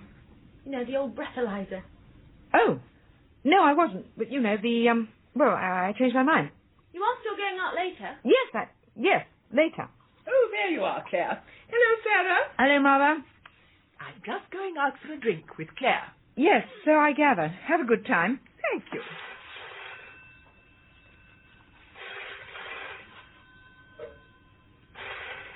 The phone's ringing, dear. Yes, I'll answer it.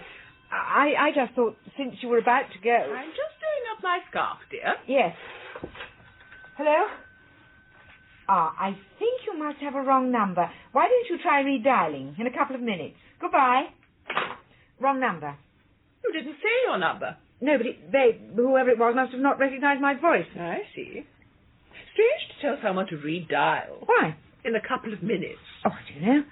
Some of the people who have phones nowadays are so thick you have to spell everything out for them. Come on, Granny, are you set? Yes, I'm just ready. Right. See you, Mummy.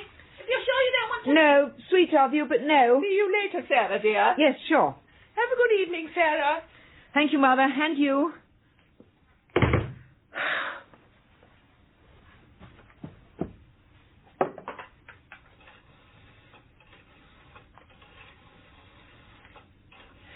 No, I can't.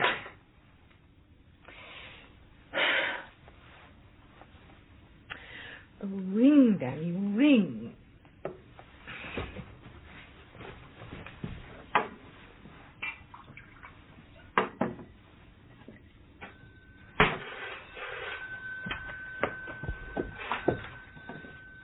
Hello? Yes, I'm sorry about all that, James. My mother was here. But don't worry, be quick. Yes. Look, we're still on for tonight. I mean, just a quick drink if you... No, obviously if she's fixed. Yes, the children. Yes, I know. Sure. There are lots of other opportunities. Well, you... All right. Of course I do. All right, if you've got to... Yes, ring me, won't you?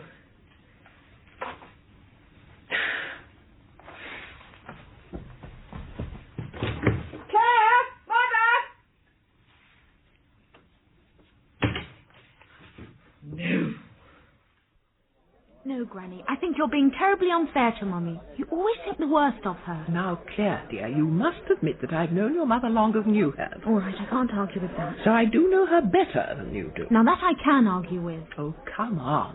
I'm her mother. Mummy is my mother, but does that mean she's the one person in the world who knows me best? Well, no. All I'm saying about Mummy And is all I'm saying about her is that I can tell when she's being deceitful. There's an expression that comes into her face when she's doing something she shouldn't be, and that expression hasn't changed in over 40 years. I remember when she was only 2 and she cut all Rosie's hair off and she tried to tell me... Rosie? Her doll. And I asked her who'd done it and she told me a lie. Now that's what I mean about thinking the worst of her. You assumed it was a lie. Claire, she told me that God had done it. Oh, well, I suppose in a cosmic sense she was right. The point is that when she told me that lie, she had her deceitful expression on. And she's had that expression on a lot recently. So whose hair do you think she's cut off now? No one's. No, Claire, I'm afraid your mother is having an affair. What? With a married man. Oh, Granny, no. What? I've got to tell you, this has been going on long enough. Mummy is not having an affair with a married man. But I know. It's that man who used to be in your office, Philip Brownlow. He's been transferred recently. Yes, I know. And he was transferred for having an affair? Yes. With your mother? No, with me. What? Yes. And now it's all over. But while it was on, Mummy was very supportive to me. She knew. She didn't approve, but she restrained herself from coming the heavy moral line. And since it's finished, she's been equally supportive, and ever ready shoulder to cry on. And I really appreciate the way she's behaved, which is why I can't let you go on saying these things about her. Oh, but the way she's been carrying on recently... If anything has caused her to carry on in any unusual way, it's just been anxiety about me. Oh. So I've been barking up the wrong tree. What you've been barking up, Granny, is so wrong it's not even a tree. Oh, dear.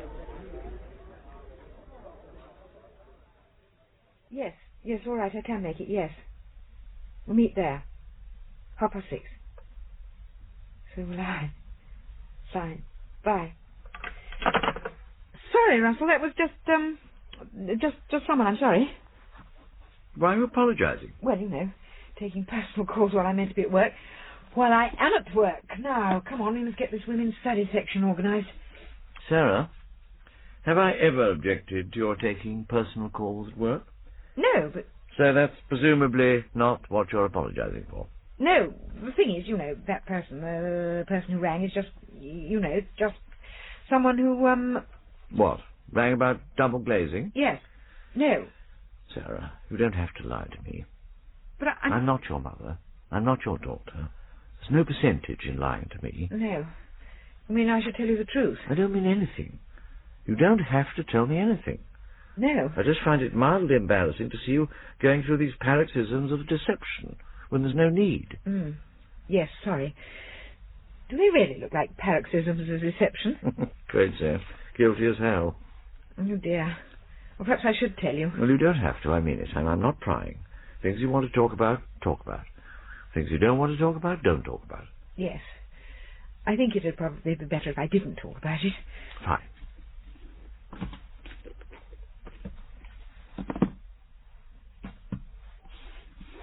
But I've got to talk to somebody. Also fine. I think that's one of the things I miss most about being a widow. Just having someone always there to talk to. There are so many times a day when I just want to have a word with Henry about something. But not about this, surely? No, Well, how do you know I haven't told you anything? Well, not in words, no. I thought I was being impassive and inscrutable. Sorry, Sarah, I'm afraid impassivity and inscrutability aren't one of your greatest strengths. No. How much do you know? Well, I assume that it's that man you met at the drinks party the other week. Yes. And I assume his name is James, because that's what he calls himself on the phone. Yes. Though that could be a blind, of course. And I assume that he's married. How did you... Paroxysms of deception. Yes. Well, you're right. Oh, I thought I'd seen all the types of men available since Henry died. The wonderfully thoughtful friends in the first months with their bottles of gin and the thin coating of compassion over their lust. The party gropers with their gosh widows must be panting for it. The nice men whom friends think I'll like and who bore me to tears. The widowers, sloppy and useless like great Labradors. The 45-year-old adolescents desperate to cram in a little more sneaky action before the safety curtain finally falls. And I've smiled, I've flirted, I've fended off parties, I've nodded religiously at catalogues of anxieties. I've heard slanders on 1,000 wives. I've sat for hours insisting that a cup of coffee meant a cup of coffee. I've been bored, insulted, cajoled, and bored again, and I've ridden it all with a degree of equanimity, because at no point have my emotions been more than nudged. And now, the first time I meet a man who seems gentle, who seems interesting, who seemed interested, who engages my emotions, he turns out to be married. Is he happy? Same. The risks are just... They outweigh any possible benefit. I must stop seeing him. Do you mean that? Yes, I will stop seeing him. Congratulations on your strength of will. Thank you. So, no 6:30 assignation tonight? Oh. Well, I will stop seeing him, really. But not quite yet.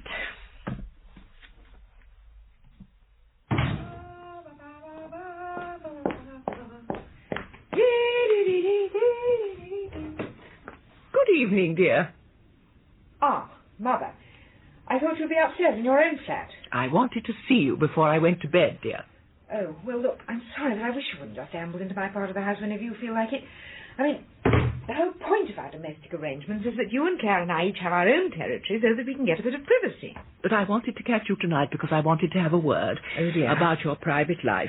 In fact, specifically about your having an affair with a married man. Look, Mother, I know it can't last. No, Claire's told me the truth. I didn't know she knew the truth. And what I want to say is... What? I'm sorry. Look, Mother, What did you say? I'm sorry. Oh. I've completely got the wrong end of the stick. Oh. I feel almost embarrassed. You? Embarrassed? To think what I thought of you. Ah. I should have trusted you. I should have trusted myself in the way I brought you up. I should know you have far too much moral good sense to mix with a married man. I'm sorry. I just responded to an atmosphere in the house and totally misinterpreted it. I thought completely the wrong thing about certain peculiar phone calls that happened. Oh. And I'm afraid I've just been a silly, suspicious old woman. Mother... To think that any daughter of mine would behave like that. I should have known you better, shouldn't I, dear? Oh, yes. Anyway, let me tell you this, Sarah. What? I will never again dream of entertaining any such suspicions of you. I've learned my lesson. No, let the phone do any bizarre tricks it chooses. I won't misinterpret them. I tell you, if I came in one day and found you in bed with a naked man and a furious wife hammering on the bedroom door, I'd trust you and find an innocent explanation for it. Oh, well, I suppose that's quite comforting in a way. No, you need never again worry about my being suspicious of you. Thank you. But this does, of course, bring us to another point, doesn't it? Does it? Yes. Oh. And it's something we really must talk about, isn't it, Sarah? Is it? What? Clare. Ah, Clare. You see, when she told me that I'd got the wrong end of the stick about you, she also told me the truth about her. About what she's been getting up to. Oh. I mean, having an affair with a married man. She said you knew about it, but I can't believe... Yes, I knew about it. Well, it's terrible, isn't it? For someone of her age... Mother, it's over. It happened and it's finished, and Clare is recovering, and there's no need for any post-mortems or anything like that. But, Sarah, she must realize affairs like that never work. No. You so quickly get into a cycle of lying and deception and guilt and panic. Yes. I mean, the risks outweigh any possible benefits. Yes, Mother. And it doesn't just concern the two people who are having the affair. No, Mother. There's a knock-on effect into the man's family. I mean, there's a wife who's being deceived, and it's a shabby way to treat any woman. And then if there are children involved, it's even worse. That's wonderful. So far as your mother's concerned, you have carte blanche to behave exactly as you please. Yes, I suppose so. She promised that she would never be suspicious of me ever again. Do you know, she even said maybe it was God who cut off Rosie's hair? What are you talking about? No, too complicated to explain.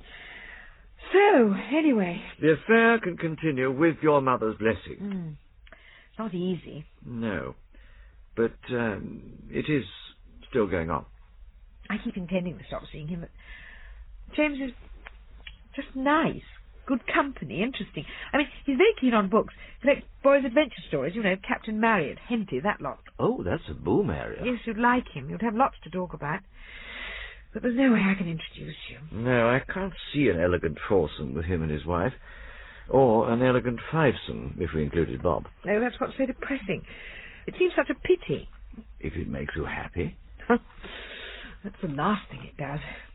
Well, odd moments, maybe.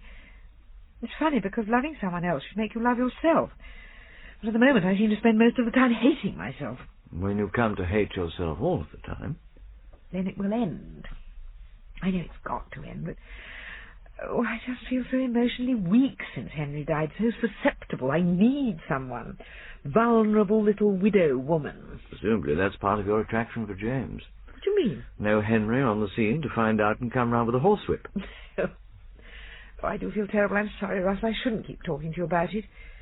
Particularly with all this women's studies stuff to catalogue. Sarah, I don't mind you talking. I just wonder how much help I am. I mean, you really need to talk to somebody who empathises, someone who's been through the same thing. Yes, but... You sat up over many late cups of coffee with Clare, didn't you? You were understanding. You didn't come any heavy moral line with her. You listened and listened and listened. Yes. Clare's generation doesn't fuss about these things. She won't moralise at you. She knows what you're going through. What's the thought? Oh, make a change to have you crying on her shoulder. Go on, try. I think she owes you something, don't you? But, Mummy, I mean, there's only one thing you can do. What? Well, you've got to stop it. Look, I know it's got to end at some point. No, you've got to stop it now. Yes, but... Affairs with married men just don't work. I know they don't. Oh, you so quickly get into a cycle of lying and deception and guilt and panic and... I know all that, but... And I've noticed you've been drinking too much. Yes, but... No, you must ring him up and say it's over. I can't ring him. That's the catch-22. There's his wife at home and his secretary at the office. I have to wait till he rings me. Well, when he next rings you, you must tell him. Yes. Yes, I know I should. And I probably will. I'll try to. But, Claire, you know what it's like when you're involved with someone you think you'll just see him one more time. Mummy, he's married. I know he's married. I hardly think about anything else except the fact that he's married. Do you think there'd be any problem if he weren't married? But he's got a wife. I know he's got a wife. I do know what being married means. Mummy, you can't have an affair with a married man. Yes, I know you shouldn't, but... Claire, I just wanted to talk to you as someone who's been through the same thing and who might... Mummy, you must stop this relationship at once. Why? Because it's immoral. Thank you, Claire. You've been a great help. Oh, how sharper than a serpent's tooth it is to have a moralizing middle-aged daughter of 19. Yes. I was quite surprised by her vehemence, though. To her, morally, she was completely black and white. No room for any shade of grey. Well, of course, that's the reaction of a convert. As they say, anyone who breaks a habit generally frames the pieces. No more violent anti-smoker than someone who's just given up. No one more resolutely anti-drink than a member of Alcoholics Anonymous. And no one more vehemently anti-affairs with married men than someone who's just broken one off. I wonder if there's a society called Married Men Anonymous. Would you join it, if there were? Yes, I would. It's got to end. I mean, Claire may have sounded horribly priggish, but what she was saying was absolutely right. Trouble is... That you love him? I'm not really sure whether I do or not. The bigger trouble is that I like him. I enjoy his company. I want him as a friend almost more than I want him as a lover. If only he'd do something that made me stop liking him. The fact that he's deceiving his wife isn't enough? No, I'm afraid it isn't. Oh, I know it should be. I keep thinking how I would have reacted if I'd found out Henry was having an affair, but I don't know. Still, tonight I am finishing it. Ah, you're seeing him? Yes, I've invited him round to the house. I've never done that before. Sounds like more of a commitment rather than less. No, it's not. I don't know why, but it's something I could only do once I decided it was over. I've had enough of all the lies. From now on, it's going to be truth all the way. A noble intention. Oh, wish me luck, Russell. All the luck in the world, Sarah. I think you're going to need it. Oh, I love Eric all little by little. One of my favourite good reads. He's just so priggish. Yes. What a surly devil that is, said Eric. A surly... Oh, Eric, that's the first time I've ever heard you swear.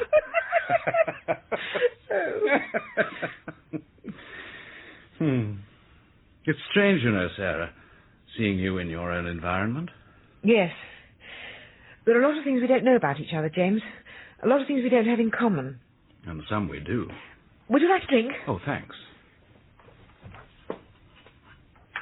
If I've ever drunk as much as in these last few weeks, I just feel I don't think it does much harm. We need it to drown the guilt. Yes. Well, I don't know. Come on, you feel just as guilty as I do. Well, yes, but... There. Ah, thank you. Cheers. Cheers. Here's to, Getting over each other as quickly as possible. Oh, but... Sarah... It's got to end. I know. I think that all the time I'm away from you. But when I'm near you, when I touch you... No, don't touch me, James, please. Sarah. Please, James. Don't. Oh, Mother. Mother, this is, James Pope. How do you do? Hello. I, had to, measure the windows for double glazing, and, as I was measuring, suddenly, Mrs. France came over all faint, and I rushed to catch her before she fell, and... Yes, of course. She's been looking a bit peaky the last few weeks. Are you all right, Sarah, dear? Yes, I'm fine, thank you, Mother. Sorry to disturb you. I just heard voices, and I'll go. I'll leave you to your double glazing. No, Mother. What? I'm not having these lies. I refuse to take part in some cheap bedroom farce. James is not a double glazing salesman. He is my lover. Sarah. Oh, very well, Sarah. I'm sorry, Mr. Pope. This is just my daughter's idea of a joke. She's getting at me. I harboured some rather silly, inaccurate suspicions about her, and I'm afraid you're being used by Sarah to get back at me for my stupidity. I don't understand. Mother, James is, or rather was, my lover. All right, dear. You can stop. I think we've all got the point now. Haven't we, Mr. Pope? Well, I'm not sure that Never mind. I did apologise to you, Sarah. I'd have thought that would have been enough. Mother, I'm telling the truth. Yes, dear, yes. Your trouble is you never know when something's gone on long enough. She's been the same from a child, Mr. Pope. The number of times she told me God had cut off Rosie's hair, you just wouldn't believe. I'm sorry? Mother! All right, dear. I'm going. Glad to see you here, Mr. Pope. I've always told Sarah she needs double glazing, but does she listen? Mother! Goodbye, dear. Goodbye, Mr. Pope. What did you mean I was your lover? Just that. It's over, James. But why? Don't you like me anymore? No, I wish it were that, but it's not. No, the whole thing is just too complicated, too much deceit. But surely it's worth all No, that. that's the whole point. It isn't worth all that. All the lies and the guilt. No. But, Sarah, if I can cope... What do you mean? Look, I'm being unfaithful to my wife. Yes. But it's not as if you got anyone to be unfaithful to, is it? And the minute he said that, Russell, I just saw how little he knew me. How little he understood. If he thought just because Henry was dead it was easy. So now he's given you a reason to stop liking him. Yes. And it really is over. Yes. And like Clare before me, and no doubt thousands of women before Clare, my first feeling was one of enormous relief. And your second feeling? Oh, I don't know. Regret? No, not regret.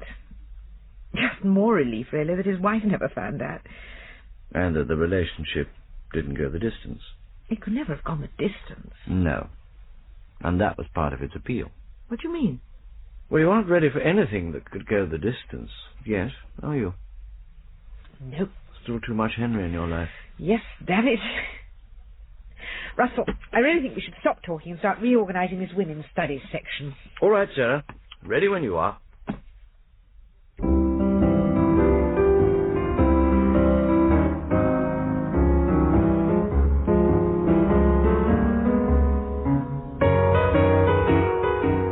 In The Other Married Man, you heard Prunella Scales as Sarah, Joan Sanderson as Eleanor, Benjamin Whitrow as Russell, Gerry Cowper as Clare, and Edward D'Souza as James.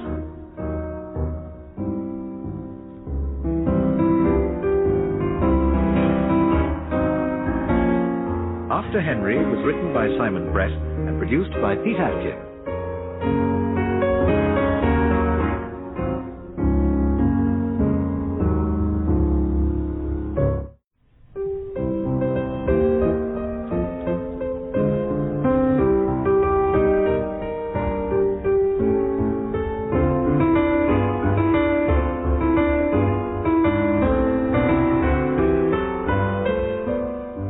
Prunella Scales is Sarah France in After Henry by Simon Brett, with Joan Sanderson as Eleanor, Benjamin Whitrow as Russell, and Gerry Cowper as Clare.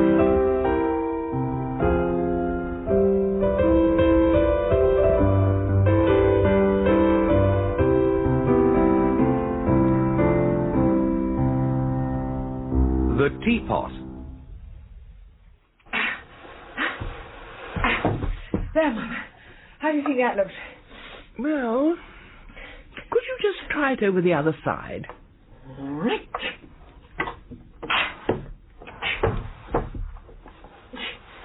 How about that? No. No, it looks wrong. You see, from where I'm sitting, it doesn't balance with the television. Ah, so you want it back the other side? If you don't mind, Sarah, dear. Of course not.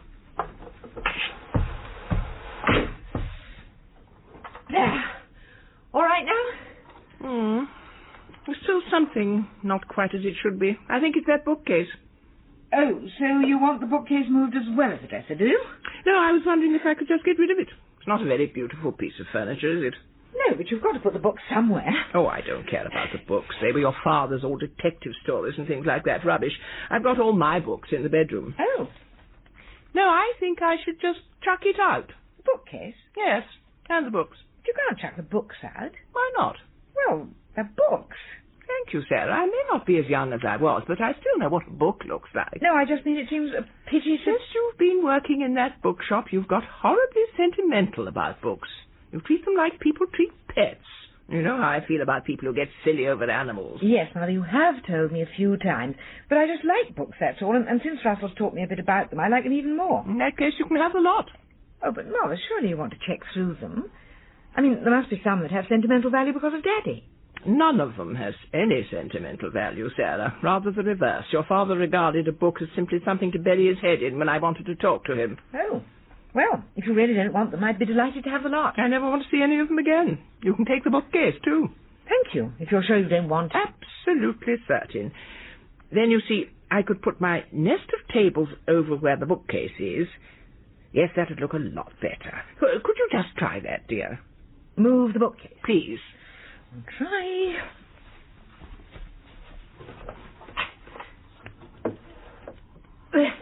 No. Sorry, I'll have to take the books out. Oh, very well.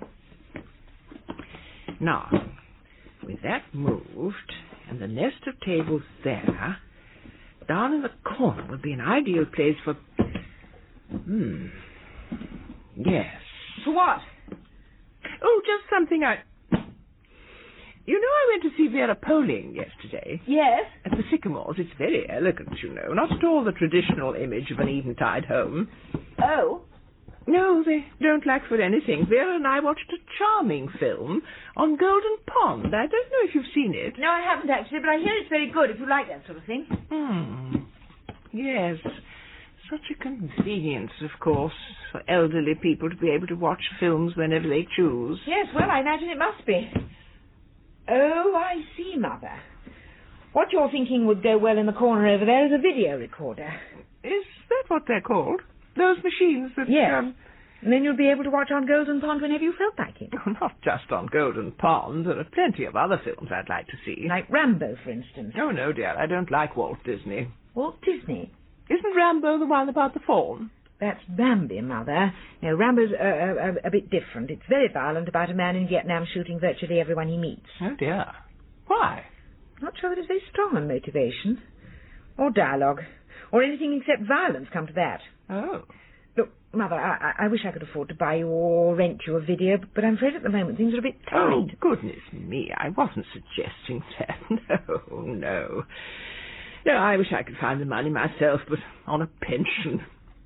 No, it's just a little pipe dream. Anyway, it's not worth thinking of spending that sort of money for such a short time. Short time? I'm not as young as I was, Sarah, dear.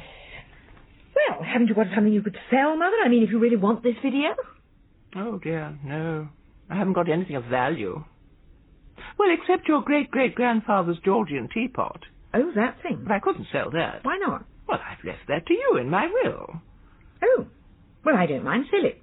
But I want you to have it. Well, if I had it, all I'd do is sell it. Would you? Yes, I think it's hideous. So it makes much more sense for you to sell it and have the benefit now. But it's been in the family for 4 generations. So that still doesn't make it attractive. It was bought by Jack Prescott, your father's great-grandfather. He made a fortune in the cardboard box business and always bought the best of everything. Doesn't mean that he had any taste, though, does it? Sarah, you grew up with that teapot. I know, but I never liked it. All those cups of tea you've had out of it. All those spilt cups of tea. The spout always dribbled. Oh. Sarah, may I say I'm very disappointed in you. What? In how callous you're being. What do you mean? I mean to think that all those years you were growing up with that teapot, you just saw it as a commodity.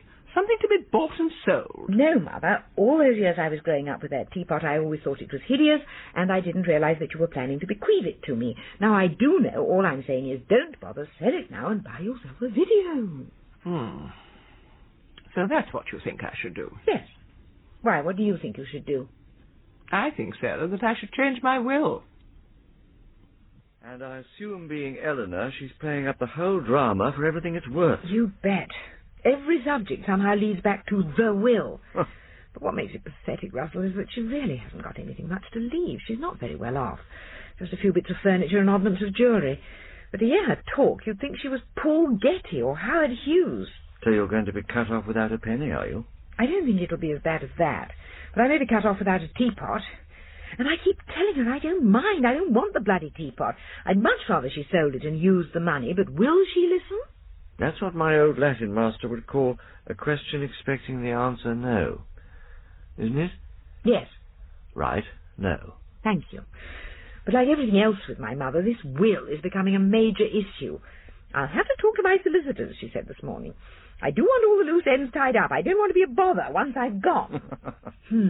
I just managed to bite back my instinctive reply to that. Which was? Why change the habits of a lifetime just because you're dead? Ah, yes, I think it's probably as well you bit it back. Yes. The trouble is, what really infuriates me is that she doesn't mean it. She doesn't want to have all the loose ends tied up. She wants to leave as much trouble as possible. Power beyond the grave. Oh, she'll have that anyway, though, won't she? Mean over me? 43 years of influence isn't going to vanish overnight. Nope. You know, I'm going to miss the old bat horribly when she does go. Oh, yes, she knows that. She knows how much you really care. Do you think so? Yes, of course.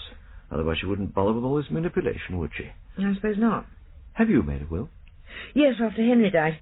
He hadn't made one, and in fact it didn't cause many problems because everything came to me automatically. But I thought, maybe I should. You? Oh, yes. You see, if I died, nothing would go to Bob automatically. Or vice versa. No, of course not. So we've both made wills in each other's favour. At least that's sorted out. Frightens me, though. The thought of Bob dying? Yes, well, I suppose the consequences of Bob dying. It's just that recently some friends of ours, an established couple, been together for 20 years. Well, the younger one died. And the minute it happened, his family stepped in, tried to cover it up, pretend he'd never been gay. Do you know they didn't even invite his friend to the funeral? Oh, that's horrible. Yes. Still, it happens, though, distressingly often. Sorry, I shouldn't have burdened you with my worries. Why ever not? Well... Oh, come on, Russell. You have listened to me maundering on many, many, many times. I think you deserve a bit of reciprocal attention every now and then, don't you? Oh, now, if my ears don't deceive me, that's what my old Latin master would have called a question expecting the answer yes. Isn't it? Yes. All right, then. Yes. Thank you. And I was just wondering, Clare, dear, how you were off financially. Oh, like everyone else. Every month, the moment when my account goes into the red gets nearer the beginning. But I'm okay.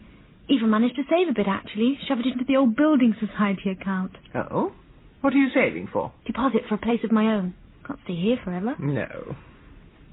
I was thinking, dear, I'd like you to have something after I've gone. Where are you going? I mean, when I'm not here. What, have you fixed a holiday? No, Clare, I mean, well... Oh, you mean when you're dead? Yes. Yes, exactly. Ah. What do you mean you'd like me to have something? I'd like to leave you something in my will. Oh, that's very nice of you, thanks. What? Well, a memento. Something beautiful, something to remind you of me. I don't think there's any danger of my forgetting you. Oh. No, once met, never forgotten, you are. Oh. And are you asking me what I'd like? In a way, yes. Oh. Well, I like that little cut glass vase you've got on the mantelpiece. Yes, well, I was thinking of something a bit bigger. What, like the television? No, something more personal. Like what? Well, you know my silver teapot? That peculiar-looking one with the spout that dribbles. Yes, I don't really think it's peculiar-looking. Do you know that teapot's been in the family for 4 generations? Really? What, you mean no one could get rid of it? No, Clare. It was bought by Jack Prescott, your grandfather's great-grandfather. Don't think I've ever heard of Jack Prescott. Well, he was very big in cardboard boxes. Oh, what, you mean he... What, dear? Nothing. Well, Jack Prescott always bought the best of everything. You mean the teapot's valuable? Extremely valuable. And the thing is, after I've gone, I'd like it to go to someone who really appreciated it. Oh. Oh, that teapot. When I said the peculiar-looking one, I was thinking of something completely different. Well, as I say, I feel very sentimentally attached to that teapot, and I'd like to think that it went to a good home. Oh, yes. It's not the sort of thing one wants to go out of the family. No. Unfortunately, your mother seems totally insensitive to the kind of feeling one can develop for familiar objects. Oh. I'd always intended that the teapot should go to her in my will, and then presumably in her will she'd leave it to you. Ah. And since she apparently couldn't care less about it, I think it might make more sense if the teapot went straight to you. Cut out the middleman? If you like, yes. I suppose that's the way of putting it. Oh, well, thank you, Granny. It's just nice to think that something one has cherished for so long will continue to be cherished. Yes. You could make tea in it every day, just as I have. Yes. The spout dribbles there. No, if you're worried about details like that, perhaps I should... No, I'd love it, Granny. But if you really... Hello, Mummy. Claire, I didn't know you were up here. I asked her to come up Saturday, and I wanted to talk to her about my will. Oh. We were just talking about the teapot, actually. Were you? The Georgian teapot, the Jack Prescott, the cardboard box Yes, magnet. I do know which teapot you mean, Mother. Well, I'm going to leave it to Clare. Good. Because she appreciates it. She feels the same kind of sentimental association for it that I do. Oh, does she? Do you, Clare? Well, yes. Oh, I must be off. What, got to go and make your will? No, I've done that, actually. Have you really? Yes, we ordered at the office one day when we were slack. Don't you think that's a little middle-aged for you, Clare? I mean, working for the Building Society is bad enough. It's never too early to do these things. It's like getting a foot on the first rung of the property ladder. First-time buyers can all... All right, Clare, if you're going into your brochure routine, forget it. Okay. Incidentally, Mummy, in my will you get my hairdryer. Oh, thank you, Clare. Well, you're always borrowing it, so I thought I might as well recognise the inevitable. Thank you, Clare. See you, Granny. Bye. Well, I'm very glad to have got that sorted out. The teapot? Yes. Fine. Yes, well, if you're sure. I still think it might make more sense for you to sell it, and then you have a bit of cash to buy that... Sarah, are you jealous that Clare's going to have it? No, of course I'm not. I've just thought it The question is now, what do I do with the rest? Are there any of my things you care about? Mother, you just sort it all out as you think best. No, I will. And don't take me into your considerations at all. I won't. I know what you think about the teapot. You've made your views on that very clear. Mother... But what about my Susie Cooper coffee set? Now, would you like that if I left it to you? Yes, I could probably use it. Probably use it? Oh, well, if that's all you think about it, maybe it should go to someone else. All right, give it to someone else. Sarah, you're not being very gracious about this. No, Mother, I agree I'm not. And has it occurred to you why I'm not being very gracious about it? I'm assuming it's just because you haven't got a very gracious nature. As a matter of fact, that isn't the reason. I'm reacting like this because I find the conversation rather morbid. I don't like you constantly harping on about what's going to happen when you die. Oh, really, dear? Don't you? Well, when I do die, I don't want there to be any fuss. You know, just tell a few friends and... Clare? Oh, Mummy, I was just going out. Could you spare me a minute? Just something I wanted to talk about. Oh, all right. We can go in the sitting room. It's that bad, is it? No, I've just made a pot of tea, that's all. Oh, I can't be long. Won't take long. You like a cup? Thanks. All right. Tell me the worst. It's about Mother and her teapot. Oh, yes, the one she's leaving to me. Yes, because you're so sentimentally attached to it. Well, Are you sentimentally attached to it? I suppose...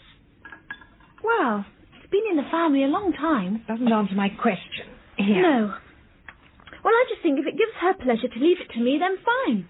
But what would you do with it if you did get it? Oh, I'd sell it as soon as possible. It's hideous. And the spout dribbles. I'd much rather have the cash. Yes, that's rather what I thought. Listen, Clare, this is slightly difficult to say because I don't want it to sound as if I'm just jealous of you having the teapot. You must take my word for it. I genuinely do not want the thing. Nor do I. I want the money. But Granny needs the money. Granny has set her mind on buying a video recorder. I think it's a good idea. She'd use it a lot. But the problem is she doesn't have any money. I can't afford to lend her anything at the moment, and the only thing of value she's got is that teapot. Oh, I see. You think she should sell that and use the money to buy a video. Exactly. And the only thing that's stopping her from doing that is the thought that the teapot's got sentimental value for one or other of us. Oh, I didn't realise that. She should certainly sell it. Oh, look, she needs the cash in a hurry. I've got my building society savings. I could always let her... That's very generous of you, but it won't be necessary. Oh, Clare, I'm quite relieved, actually, you've reacted like this. I didn't like to think you were completely mercenary. I am, usually. When Granny mentioned leaving me the teapot, I just thought, yippee, something for nothing. That'll boost the old savings fund. What are you saving for? Oh, you know, contingencies. That bookcase is Granny's, isn't it? Yes, she decided she didn't want it. Oh, what are the books like? Mostly your grandfather's detective stories, I don't know. I must check them through soon. It looks all right there. Yes, I think it looks good. Well, thanks for the tea. Clare, can I leave it to you to sort this out with Granny? Tell her you really don't want the teapot? And that I'd rather she sold it and used the money, sure. How you do it's up to you. No problem. I'll tell her what I really think of the teapot. That should do the trick. Well, that all sounds eminently satisfactory. Yes, I was really pleased about Clare's reaction. Do you think it is valuable? She says so, but how valuable, I've no idea. Oh, well, look, just a minute. I'm sure I saw something in the local paper about one of the London auction houses sending experts down for an open day. What, when anyone can take along their treasures to be valued? Yes, that's it. Oh, look, here we are, next Tuesday. Couldn't be better. Yes, well, you tell Eleanor to take it along, then. I won't tell her. No? I'll mention it and let her come up with the idea. She's getting very touchy at the moment about taking advice from me. Everything has to be her own idea. Even selling the teapot has become her idea. Ah, well, a harmless vanity. Yes, I'm sure most of her vanities are harmless.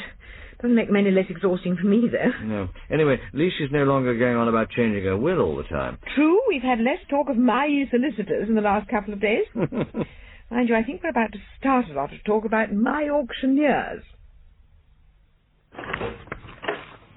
Morning, Sarah. Morning, Mother. Just going through those books of Daddy's. I thought Russell might like to have a look at them. Oh, you won't find anything very interesting there. Detective stories are the food of trivial minds. Oh, I think some of these look rather fun. Do you? Well, I'm just off to my auctioneers. What's the time? Oh, I must get to work. Yes. Good luck, Mother. Hope it's worth millions. We shall see. Don't forget to actually take the teapot, will you? Oh, I've got it with me, Sarah, dear. Where? Here. But that's a sewing machine case. Yes, with a teapot inside it. Why, Mother? Well, I didn't want to carry it in anything that would show the shape. There are a lot of muggers around, you know, and if they saw someone who was carrying something obviously Georgian silver teapot-shaped, well, one could be at risk. Yes. Of course, I dare say there are muggers around who might reckon a sewing machine was pretty valuable. Oh, I hadn't thought of that. Mother, don't worry. No one is going to mug you in broad daylight in the middle of the high street. No. No, I suppose not. But when one's carrying something worth so much, I mean, Jack Prescott always bought the best of everything. You'll be fine, Mother. Yes, yes. Well, I'd better be off to my auctioneers. Have fun. Yes, see you later, dear. Good morning, madam. Good morning. And what can I do for you? It's this. I'm afraid we only deal in antiques. For household appliances, you really want a junk shop. I'm well aware of that, young man. Will you kindly wait until I show you what I require you to value? Oh, all right.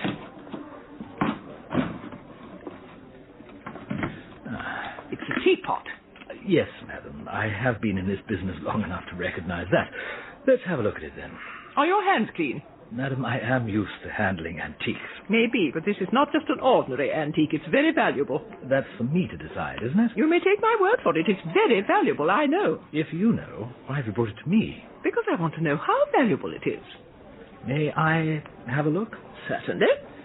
Thank you.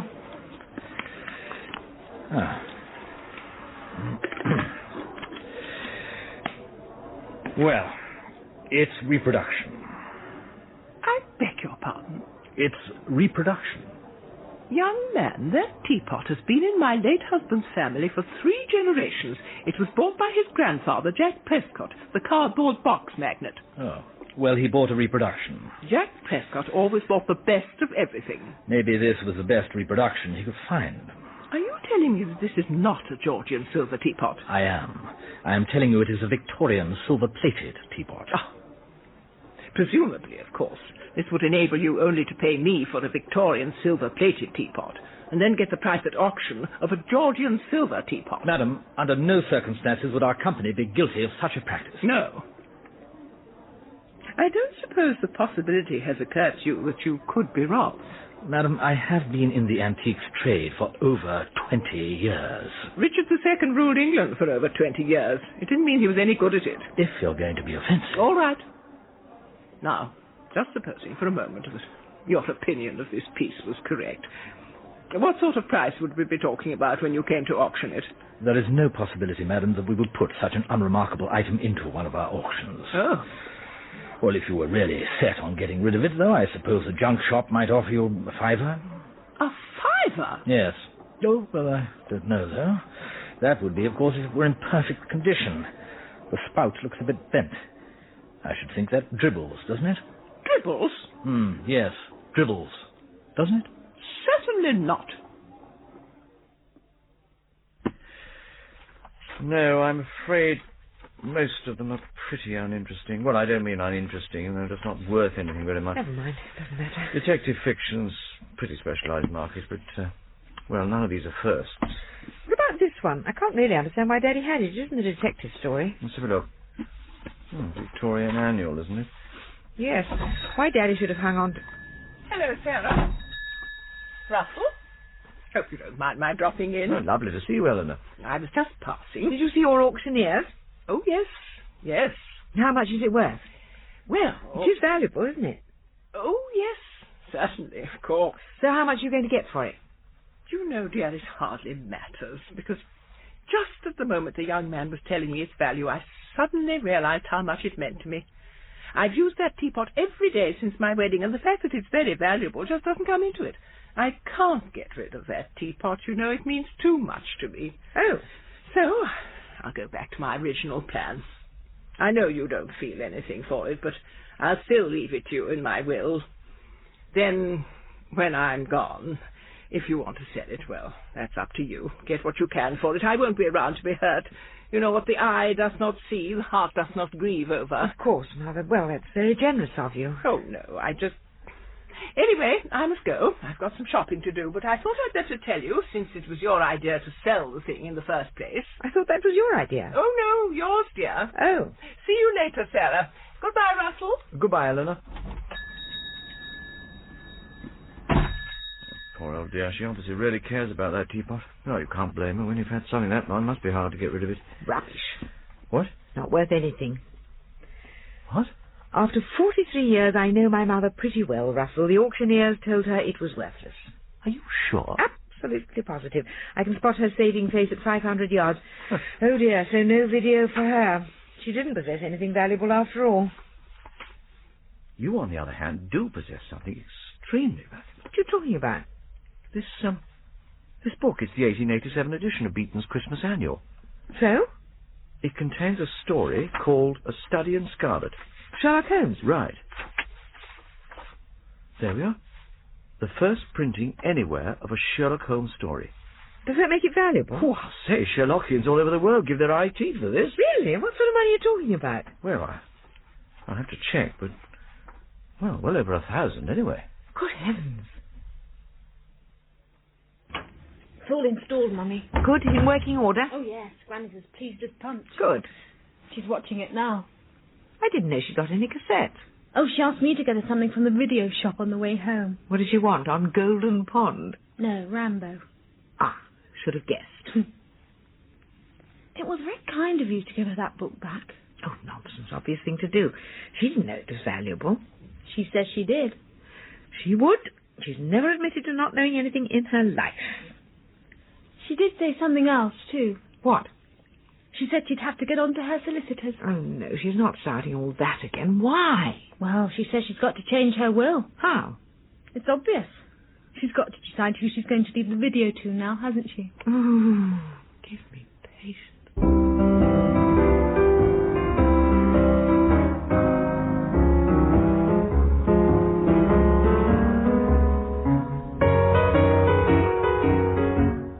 In The Teapot, you heard Prunella Scales as Sarah, Joan Sanderson as Eleanor, Benjamin Whitrow as Russell, Gerry Cowper as Clare, and Nicholas Leprevo as the Valuer.